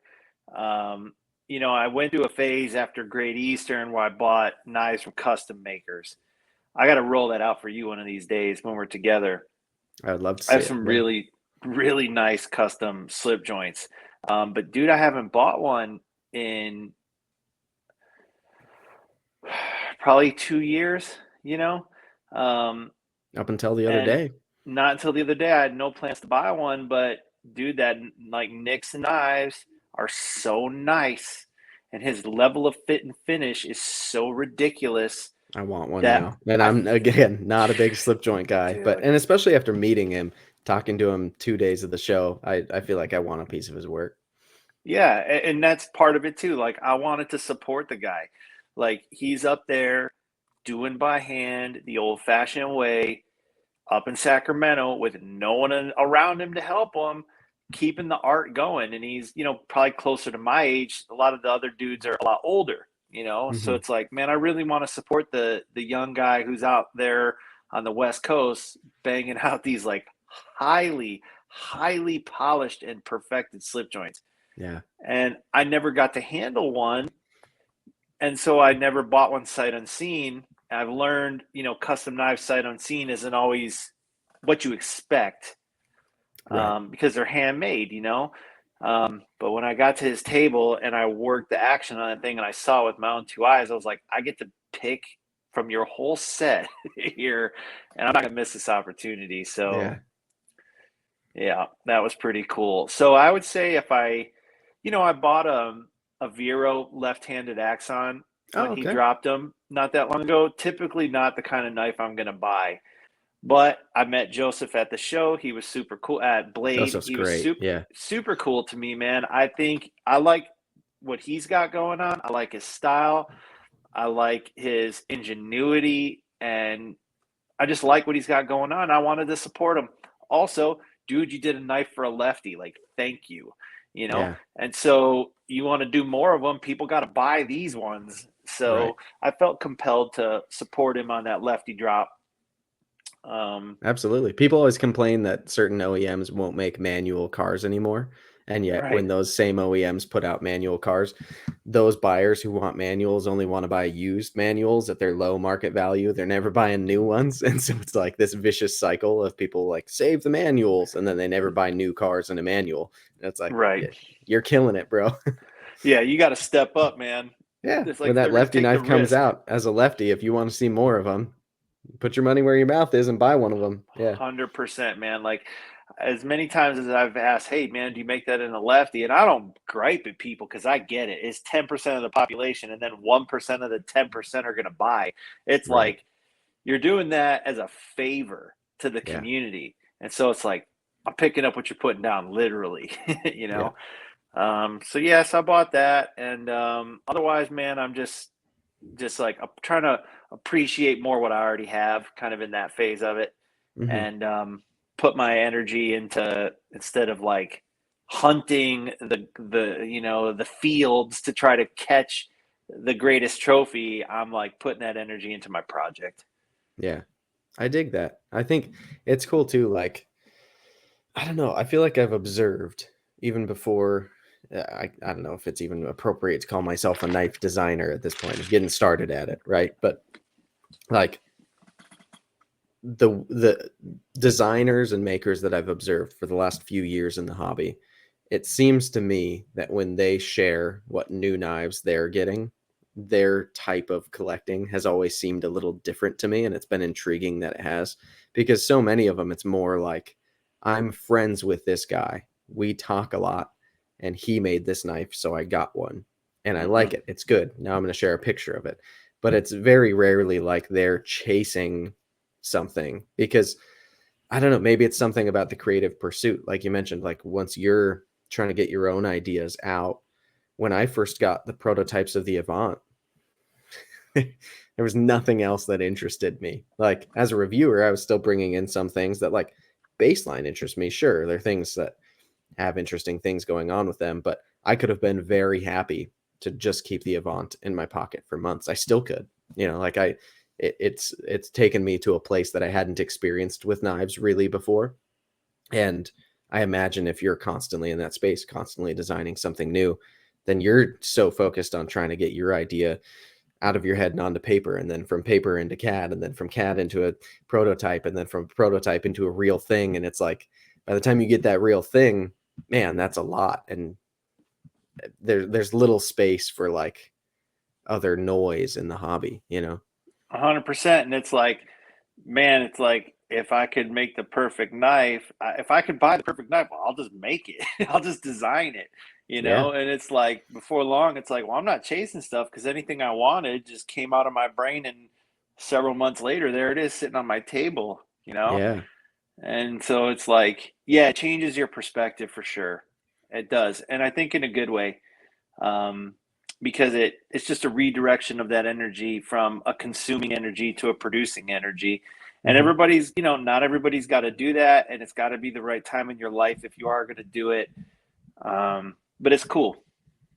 All right. So I just wrote down a note because I didn't want to cut you off, but I wanted to make sure I asked this because you said the words perfect knife. You said perfect and knife together. And I know that you certainly didn't mean like that there's a perfect knife, because I think it's probably easy for both of us to agree that for everybody that's a moving target and different people need Right. different things or different use cases and all that. But I'm curious, in your mind, could you encapsulate even in some way like what is a perfect knife in your brain for you personally? Perfect knife for me is I'd say a slip joint knife with just under at a 3 inch or just under a 3 inch blade, 3 and 3/4 inch closed. Probably a clip point, you know, but doesn't mean I'd pick that one up every day. You know, it means if Isn't I that had to pick, interesting? yeah, it means if I was forced to pick one and like leave all my possessions behind, and I'm not like in some survival scenario, but it's like whatever kind of bizarre circumstance we can invent here that isn't Sure. realistic. Like, hey You've Ben, just grab your stuff. We're taken we're a we're crazy vow where you've gotten rid of all of your possessions and you've become a monk or whatever it is, and you're allowed one right. item. Right. It's like you get to have one rifle, one pocket knife, one fixed blade, right? Like, yeah, I'd grab something like that, something that rides in the pocket without being too big and too small, and is slender and is useful and timeless and has amazing open and close action so I can fidget with it when I'm not using it. And Mhm. yeah, last a lifetime. I love that. I love how different of an answer that is for you as it is for me. And every like you ask any individual and it can be so different. Because I think, I don't know, that's one of those things about like really heavily marketed knives that kind of like irks me sometimes, and especially the language surrounding certain knives that come out where it's like people act like they're trying to create the thing that should be what everybody like, it should be their end all be all. And I just feel like that's missing the mark of what's even like, it doesn't deal with reality because It's dishonest, right? It's yeah, like kind of dishonest. It's like it's not that.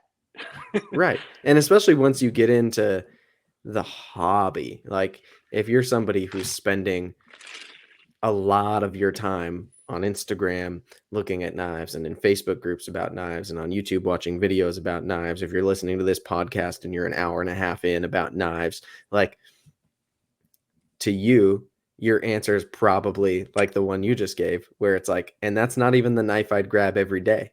like, Right. like uh, to me, if I did the same thing, if I thought of like, what is my perfect knife? The Avant is ultimately at this moment in time what would come out of that. And that's why I created the Avant, because that's the ideal knife for in my pocket. But at a certain point, I wouldn't be satisfied if all I could ever carry was the Avant, because the variety of knives has become what's kind of exciting to me, right? And I Hell want to yeah. design other knives that I think are perfect for the way that knife should be perfect. And it's like a totally different, it's a paradigm shift compared to like, what's the perfect knife? It's like that it doesn't and will never exist. There's no perfect car, there's no perfect pen, there's no perfect watch.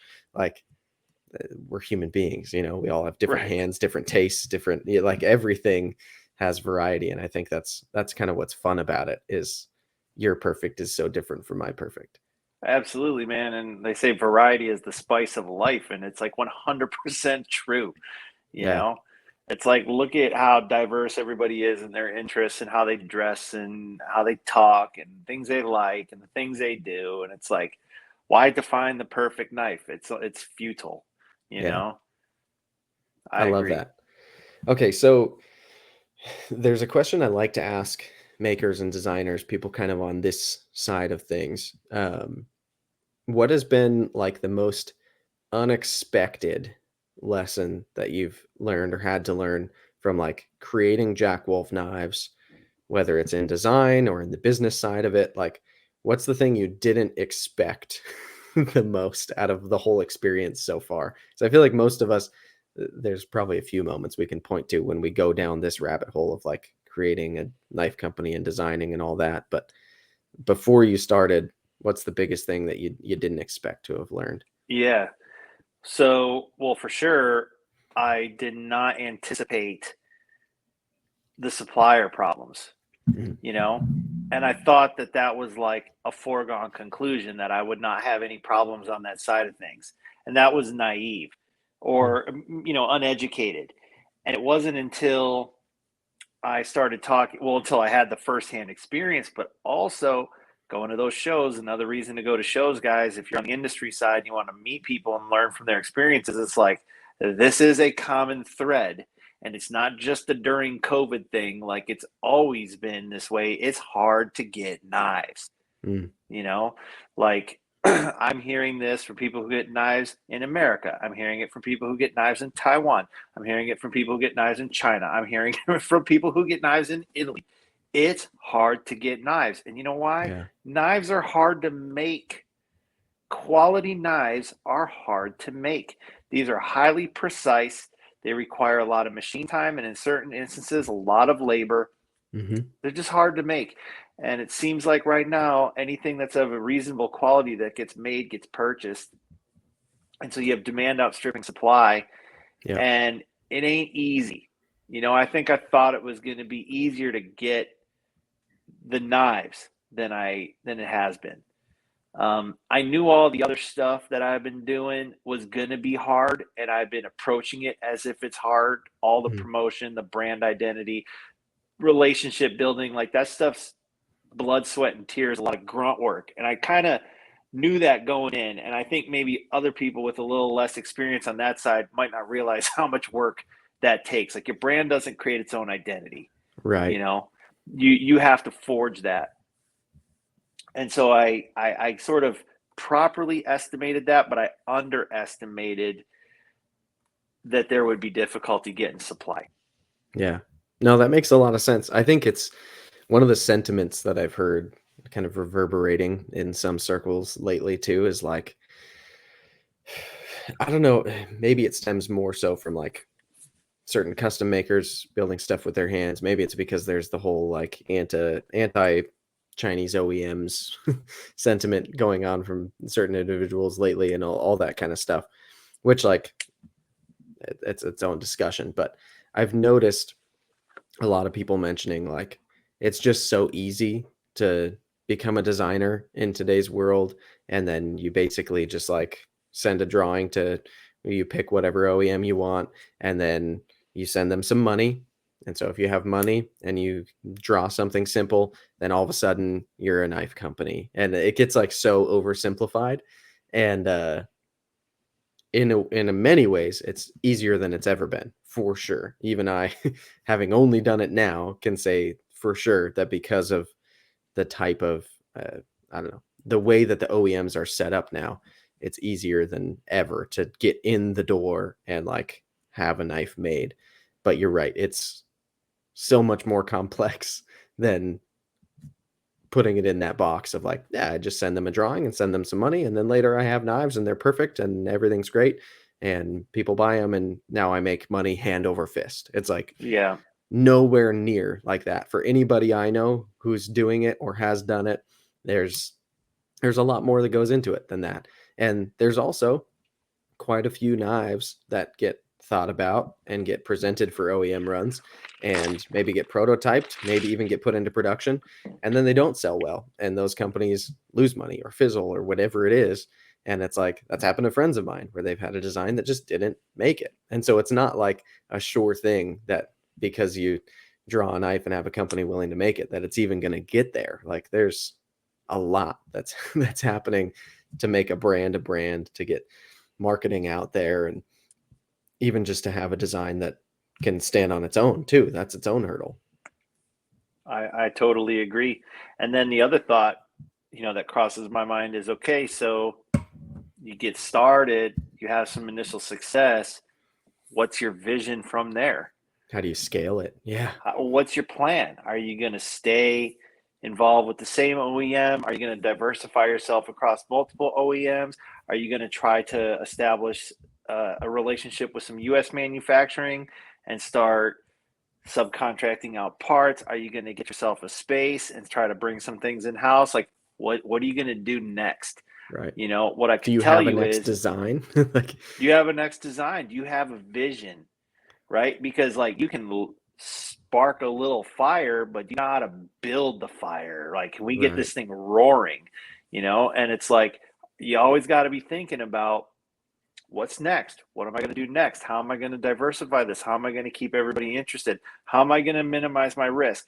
How am I going to, blah, blah, blah, blah, blah. That's what goes on in my head all the time, you Yeah. know, is I'm dealing with what's happening right now. I'm reflecting on what happened in the past, and I am obsessed with what I'm going to do in the future, you know? Right. And it's like, if you guys are thinking about getting into this kind of thing, it's one thing if you want to have a little side hustle, you got your full-time job. I'm going to start a project and get a knife made, try to sell some, that's one thing. Yeah. But if you're what you're talking about is, oh, it's so easy, I'm just going to get rich doing this. It's like, no, the only way you get rich ever is by busting your ass, Yeah. and that's just the bottom line, because you got to think about it. Someone else is busting theirs, who wants it as bad or more than you do.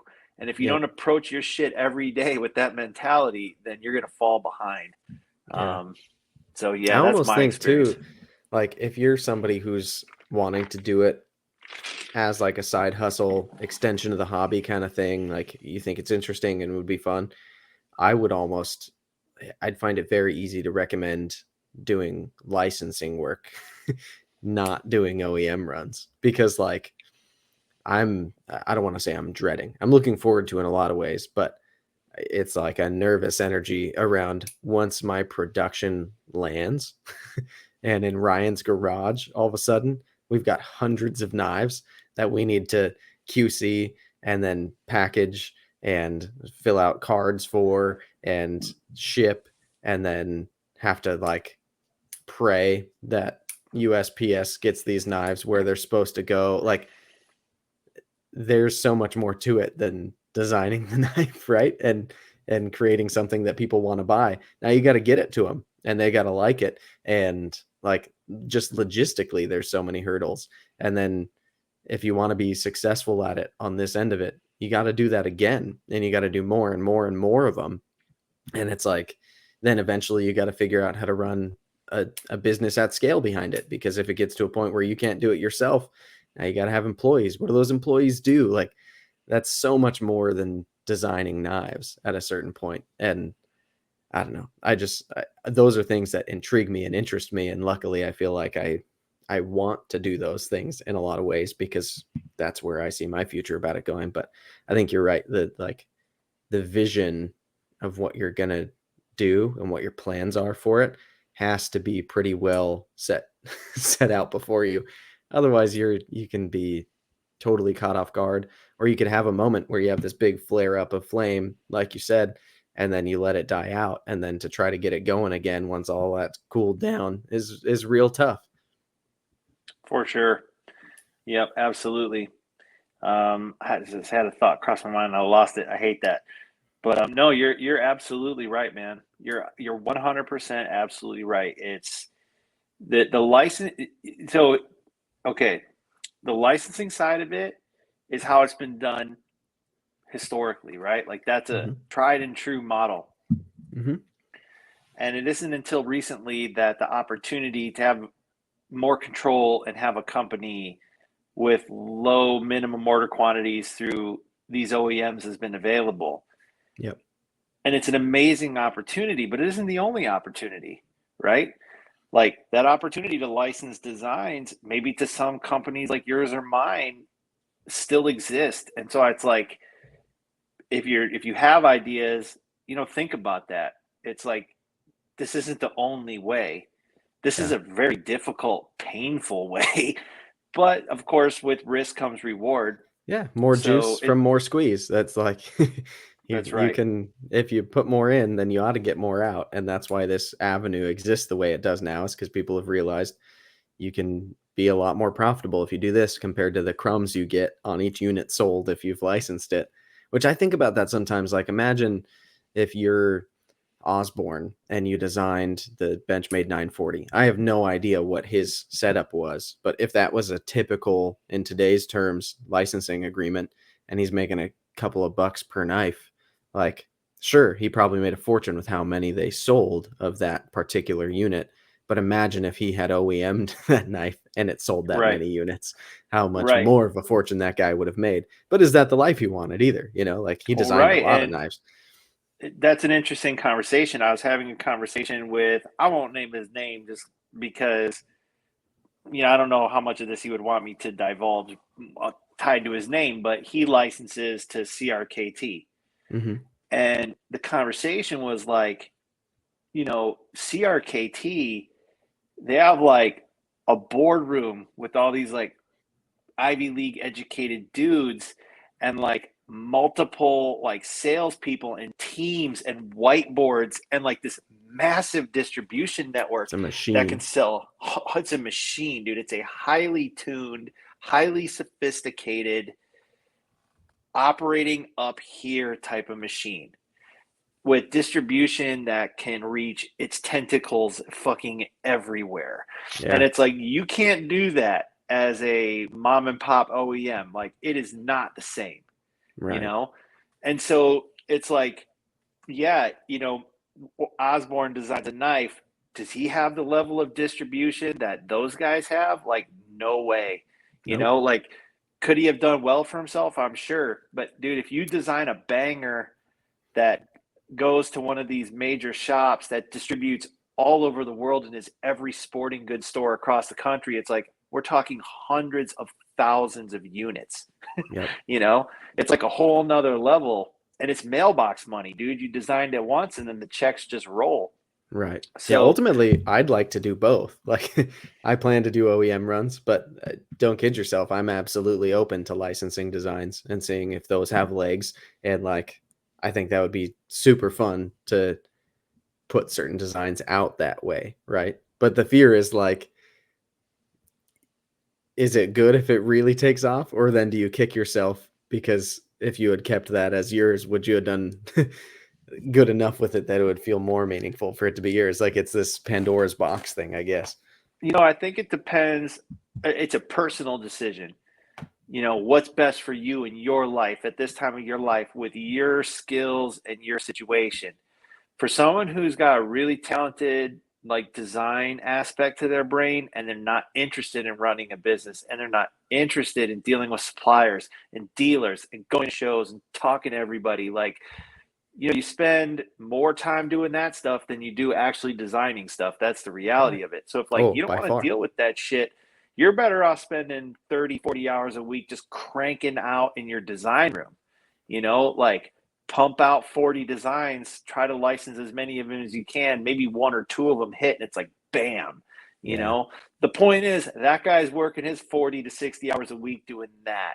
versus if you're like kind of the entrepreneurial type person and it's like, yeah, more like me, I suppose. Like I've got the design side enough, but I've got these other skill sets which I really like to exercise. So like this model works better for my personality type, Hmm. and my skill set and where I'm at in my life right now. So I And what think you like want to get out of it. and what I want to get out of it. And really, it's like the money's one thing, but it's like, how do I want to spend my time? Hmm. Like that's what's extremely important to me. I want to make enough money to live comfortably. Like that's my goal. I'm not trying to be a multi-bazillionaire. If that happens, sweet. Great. But Yeah. like realistically, I want to be able to spend my time in this manner because then I don't feel like I'm working. You know, the money's got to be there to support my family. That's a priority. But once I got that figured out, now I'm just having fun. I'm working 60 hours a week, but it doesn't feel like work because I'm doing stuff like this with you. And I'm going to shows and I'm like working with dealers and I'm talking to people online and I'm talking to my customers. It's like, this is a job. This isn't a job. Like, this is a dream, Yeah. you know? But if you said to me, hey, Ben, I need you designing for 60 hours a week and just license everything, I'd be like, I don't want to do that. That's not how I want to spend my time. So Right. I think an honest self-assessment and how you want to spend your time is probably where somebody should start if they're interested, and then pursue what can support that. Yeah. No, that makes a lot of sense. That's a good way to encapsulate it because that's one of those things that I find myself just endlessly intrigued by is like how different people manage being in this industry because there's different hats and different roles. Like there's also people who just work in the retail route and like they're in the knife industry and they're doing a lot of really fun things, but they're not like on the creative side of it. They're totally on the business side of it. But there's also like kind of a creative element to that in some way about like figuring out inventory and like catching things before they're gonna be hot so that you've got them. Oh, we lost Benny. I hope he comes back. Um, what was I just saying? Catching things before they're hot. Oh yeah, and for retailers to like, I don't know, to be able to create interesting exclusives and forge partnerships and like, I don't know. There's. Oh, he's back. Perfect. Crazy, dude. That was crazy. It just dropped. Did it? It Yeah. looked like you pressed a button or something, and I was like, "Where'd he No, go?" I'm just sitting here. I didn't even touch the keyboard. It just cut off. The app died. My You're browser good. died. So Sorry about that. that's all Um, right. but yeah, I was just saying, even like within retailers, like there are roles that are like super businessy, and then there's creative roles. Like some of the retailers have people who do video and photo, and like it's a digital content creation era, right? So like there's that side of it, and I don't know. It just seems like there's such a variety of ways to go about like taking this hobby to the professional level. And then there's also always going to be people who it's just their hobby and they're just Right. into it and they don't need that from it. And like that's totally fine too. Yeah, it's a lot less stressful. Like you got a job, you're doing well at your job, you're not trying to take on some entrepreneurial risk. You just like got some time after work, you go in the garage, you bang out some knives, you sell them to pay for the hobby. Like you'd be a hell of a lot less stressed out. I'll tell you that Right. much. You Yeah. know, You've got your stability elsewhere. yeah, you're happy in your job. You don't need to upset your whole life, just to turn your hobby into something that you just lament because you went and did that. You know what I mean? Yeah. That's Um, the danger too. Some people they find when they take the thing that they're passionate about and they make it something they have to do, that passion goes away real quick. yeah, you Different people are just spoiled wired it. differently. Yeah, absolutely. Yeah, it's when you almost get like, you're mixing things up. It's like I'm missing something in my life over here, so I'm going to try to take this thing that I actually enjoy and ruin it too by Yeah. trying to make it something it's not. Like, yeah, that's not a good thing to find yourself doing. Yeah. And then you got the guys that like they're just into the making side, like guys that forge crazy Bowies and stuff. Like Hmm. that's not a production business model. That's you're making art and you could sell it, but it's like it's not a production business model. You're making things the way they did hundreds of years ago. Right. But dude, some of those guys would rather be doing nothing else. And they look at like, wait, you spend time on a computer, you got to talk on the phone. It's like, oh God, it's Yeah. like I can't stand being anywhere near an office, you know? I remember seeing long time ago, probably close to 10 years ago, at a Jimmy John's of all places. At Jimmy John's, they've got just like signs all over the place Right. inside. There was one, and it was like this story, like this article written out. And to put it in a nutshell, basically, it was like this guy goes on vacation to this island, say it's like Tahiti or something, right? And he sees a fisherman on the beach who's just catching fish. And it's a local, it's a guy who's out there just like fishing off the dock kind of thing, right? And he's got a beer next to him or whatever, and he's just hanging out fishing. And he's catching quite a few fish. So the guy who's there on vacation goes up to him and he's like, "Oh man, have you thought about like making fishing like a business for yourself?" The guy's like, "No, not really." He's like, "Well, seriously, like you seem talented at it." He's like, "It looks like these waters would be perfect for it." He's like, "You could, if you take out a small loan, you could get a boat and then you could be out on the water doing it. And then when you like are successful at that, you can get a bigger boat. Eventually you can have a crew and then like all this stuff." And he goes through this whole thing of like this guy's Harvard educated or whatever and tells him about how he should build this business from the ground up and take it to scale and make it this giant thing.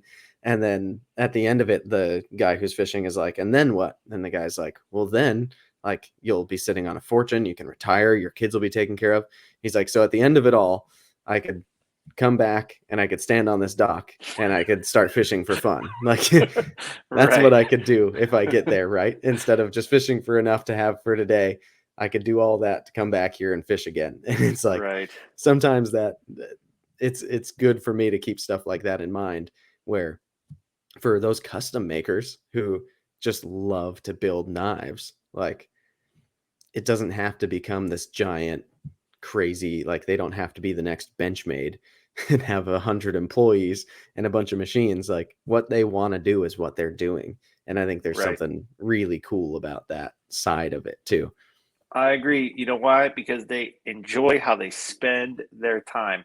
And I think that's something that turning 40 kind of really made me think about is like, how the hell do I want to spend my time for the Yeah. next 40 years? It isn't about like how much money do I want to make. I think that was more like what I would think about when I was in my 20s, you know?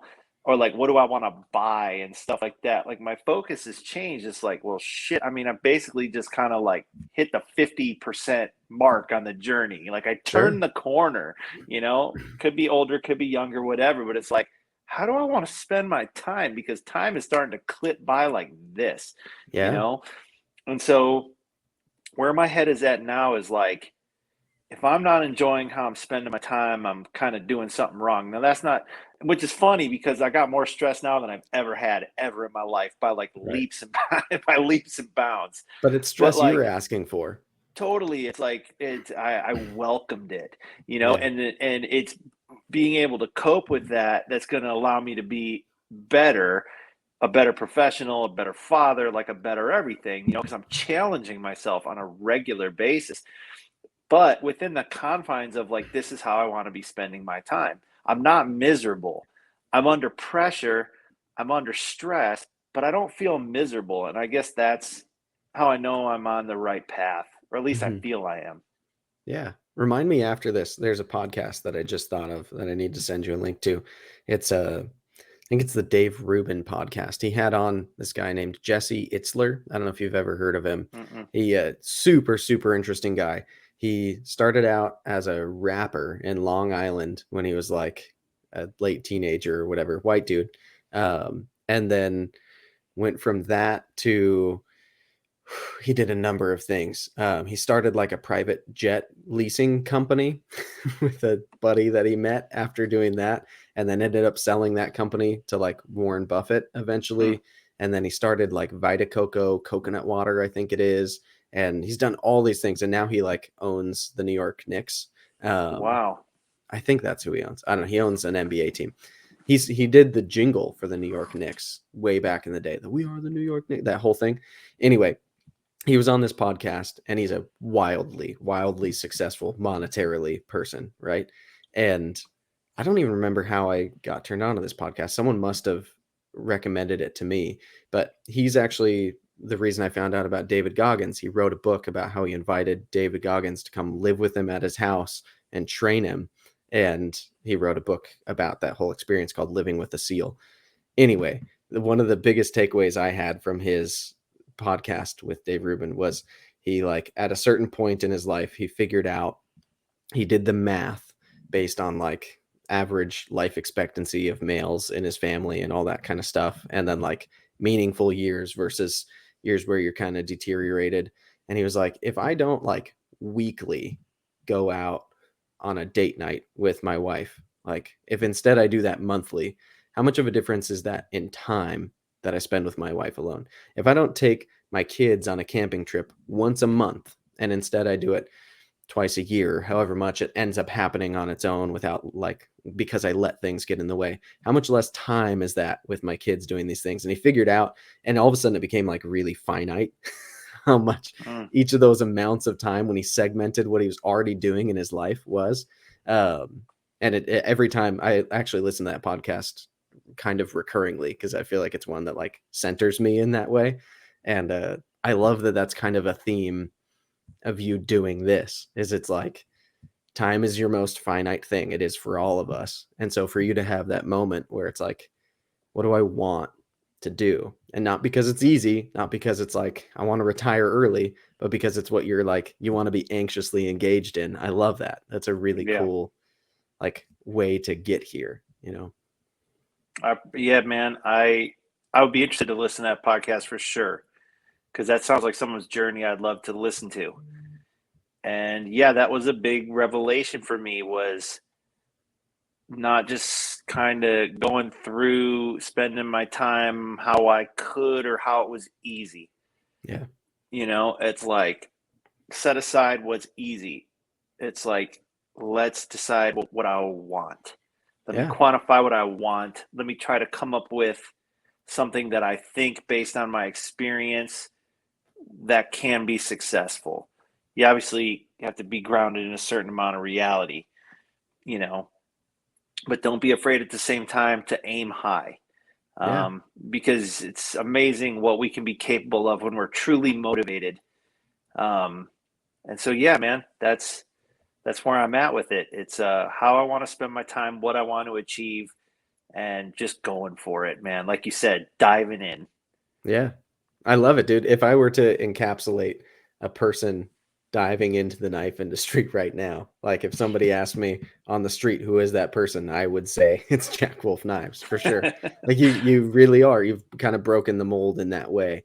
That like the way you've been doing shows, you've been going on, like the first time I met you, or you were on the Knife Junkie showing off prototypes, and I was like, I hadn't heard of this guy before. He's working with Riyadh. Like there were all these questions all of a sudden, and you're putting in the work in a way that so few people do before they have so much like more on paper, but there's no one that says you need to, you know, like No, I just love the way that you've taken charge of it. It's a really cool uh, thing to watch. thank you, dude. I'm working with what I got. You know what I mean? Yeah. It's like in the beginning, I was like, how can I sort of establish some credibility? I'm not a maker. Well, I'm a pretty prolific collector. And Sure. so I'll work with what I got. You know, it's like, people don't know my face. How do you get them to know your face? Well, a lot of people tune into these YouTube live chats. I'm going to show up. I'm going to be the Sure. one guy who actually jumps on Bob's podcast when he's Yeah, like, dude. hey, join the podcast. I'm like, yo, I'm here.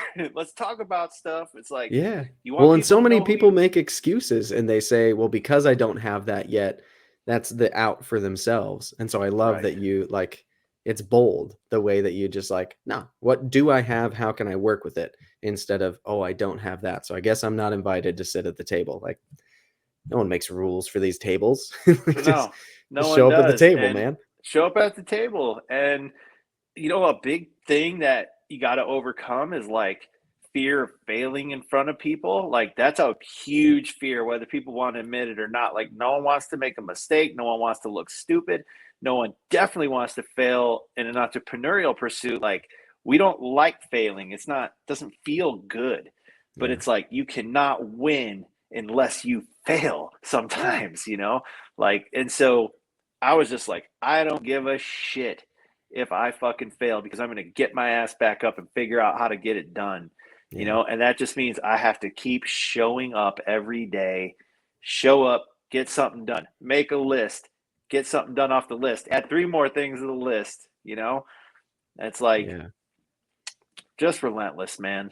There's a magic too to seeing people, maybe fail is not the wrong word, but seeing people stumble, seeing people figure it out, because then you start rooting for those people too. Like there's a tendency to want the underdog to make it, right? And so people who know your story of like you got right to the cusp of being able to launch some knives and then the rug got pulled out from under you. Like I would be stoked to have some of your knives right now if they were built by Riat and I could have some, but I'm more stoked to have your knives down the road, knowing that like you had to push through that and you like overcame that hurdle because it made me root for you so much more when it's like, oh, dude, a lot of people would have quit. No, he's still going. Like that's really, Right. really cool. Yeah. And of course, like I would have liked to got the knives this quarter and not Of had these course. problems, but at the same time, man, it's like it wasn't meant to be. Yeah. And it was like one of those moments, it's almost like cliche. It's like you're gonna get kicked in the nuts, you're gonna stumble, and it's gonna hurt. And then what the hell are you gonna do? You know what you're supposed to do is get your ass up and figure Yeah. that shit out. You have to like yell in your own ear. And it's like, it's coming. You don't know how or when, but you know it's supposed to happen. And then it actually happens. And you're like, fuck, that was worse than I thought it was going to be. Oh, no, yeah, no time do you ever get genuinely kicked in the nuts and not, I mean, you always forget how bad it is until it Exactly. happens. It's like, oh my God, that hurt way more Yeah. than I remember from the last time.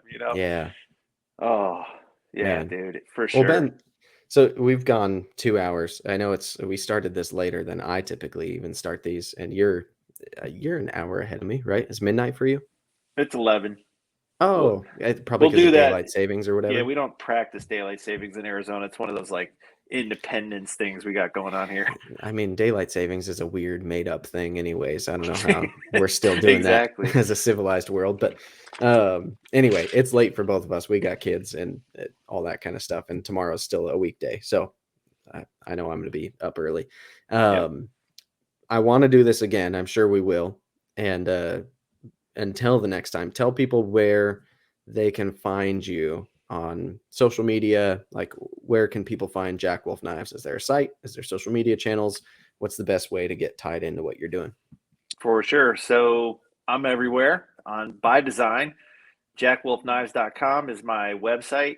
It's a Shopify store. I have all the prototypes photographed and up as listings. Everything shows out of stock because they're just prototypes. So just don't think you missed a drop because there hasn't been one. So if you want to see pictures of the knives, you go to jackwolfknives.com. My contact information's at the bottom. You can email me. You can leave me a voice message. I'll get back to you within 24 hours, 7 days a week. On Instagram, got the handle there underneath me at Jack Wolf Knives. You want to give me a follow, I'd greatly appreciate it. There's different photography. I call it my backyard photography because that's exactly what it is. On there, really nice detailed pictures of everything. I have a personal Instagram. Haven't been as active on that recently, but you could see almost all of my collection on there. It's at Benny B 357. And then I'm on pretty active on Facebook too. Jack Wolf Knives has a Facebook page, so throw me a like. Or if you want, just send me a friend request on Facebook, Benjamin Belkin, Belkin. I'm happy to be your friend on there. I'm in over 20 different knife groups. So if you're trying to get into slip joints and you want to get into some of the coolest slip joint groups on Facebook, I'll get you in. I'm an admin in one called the Slip Joint. It's awesome. I guess that's it. Instagram, Facebook, website. Reach out anytime. Killer, man. Well, sweet. I'll if you're watching on YouTube, that'll be linked down below. I don't think I can do that on podcasts and all that, so I hope you were listening. If not, rewind. But Ben, I genuinely appreciate you coming on. I feel like it's kind of crazy that it's taken me this long to have you on, probably because I've been slacking at getting these out and missing a lot of weeks. But I appreciate you taking the time, and it's been a fun 2 hours. And I feel like there's I mean, I know there's a lot more that we can talk about because every time we talk, it feels like something has to end the conversation because we won't. But Exactly. but thank you genuinely for coming on, and I just appreciate it, man. Yeah, man. Likewise. Thank you for inviting me on. Your podcast is awesome. I've been appreciative of being able to be your friend. I think it's awesome we've been able to hang out in person. I definitely look forward to the next time I get to see you because it's like you're my bro and the shit's fun. And yeah, man, I appreciate you too. Yes, sir. Yeah, we will. I'm sure it won't be long until we see each other again. We'll make a point of it, and if I'm ever coming through Phoenix, I'm taking you up on it. We're going shooting. Uh, 100%. all right, man. So this has been episode number 31. Maybe I'll call it Jack of all knives or something. I don't know. We'll think of something. Maybe it'll just be episode 31. But this has been a good time. Again, thank you, Ben, for coming on, and we'll see you all on the next one.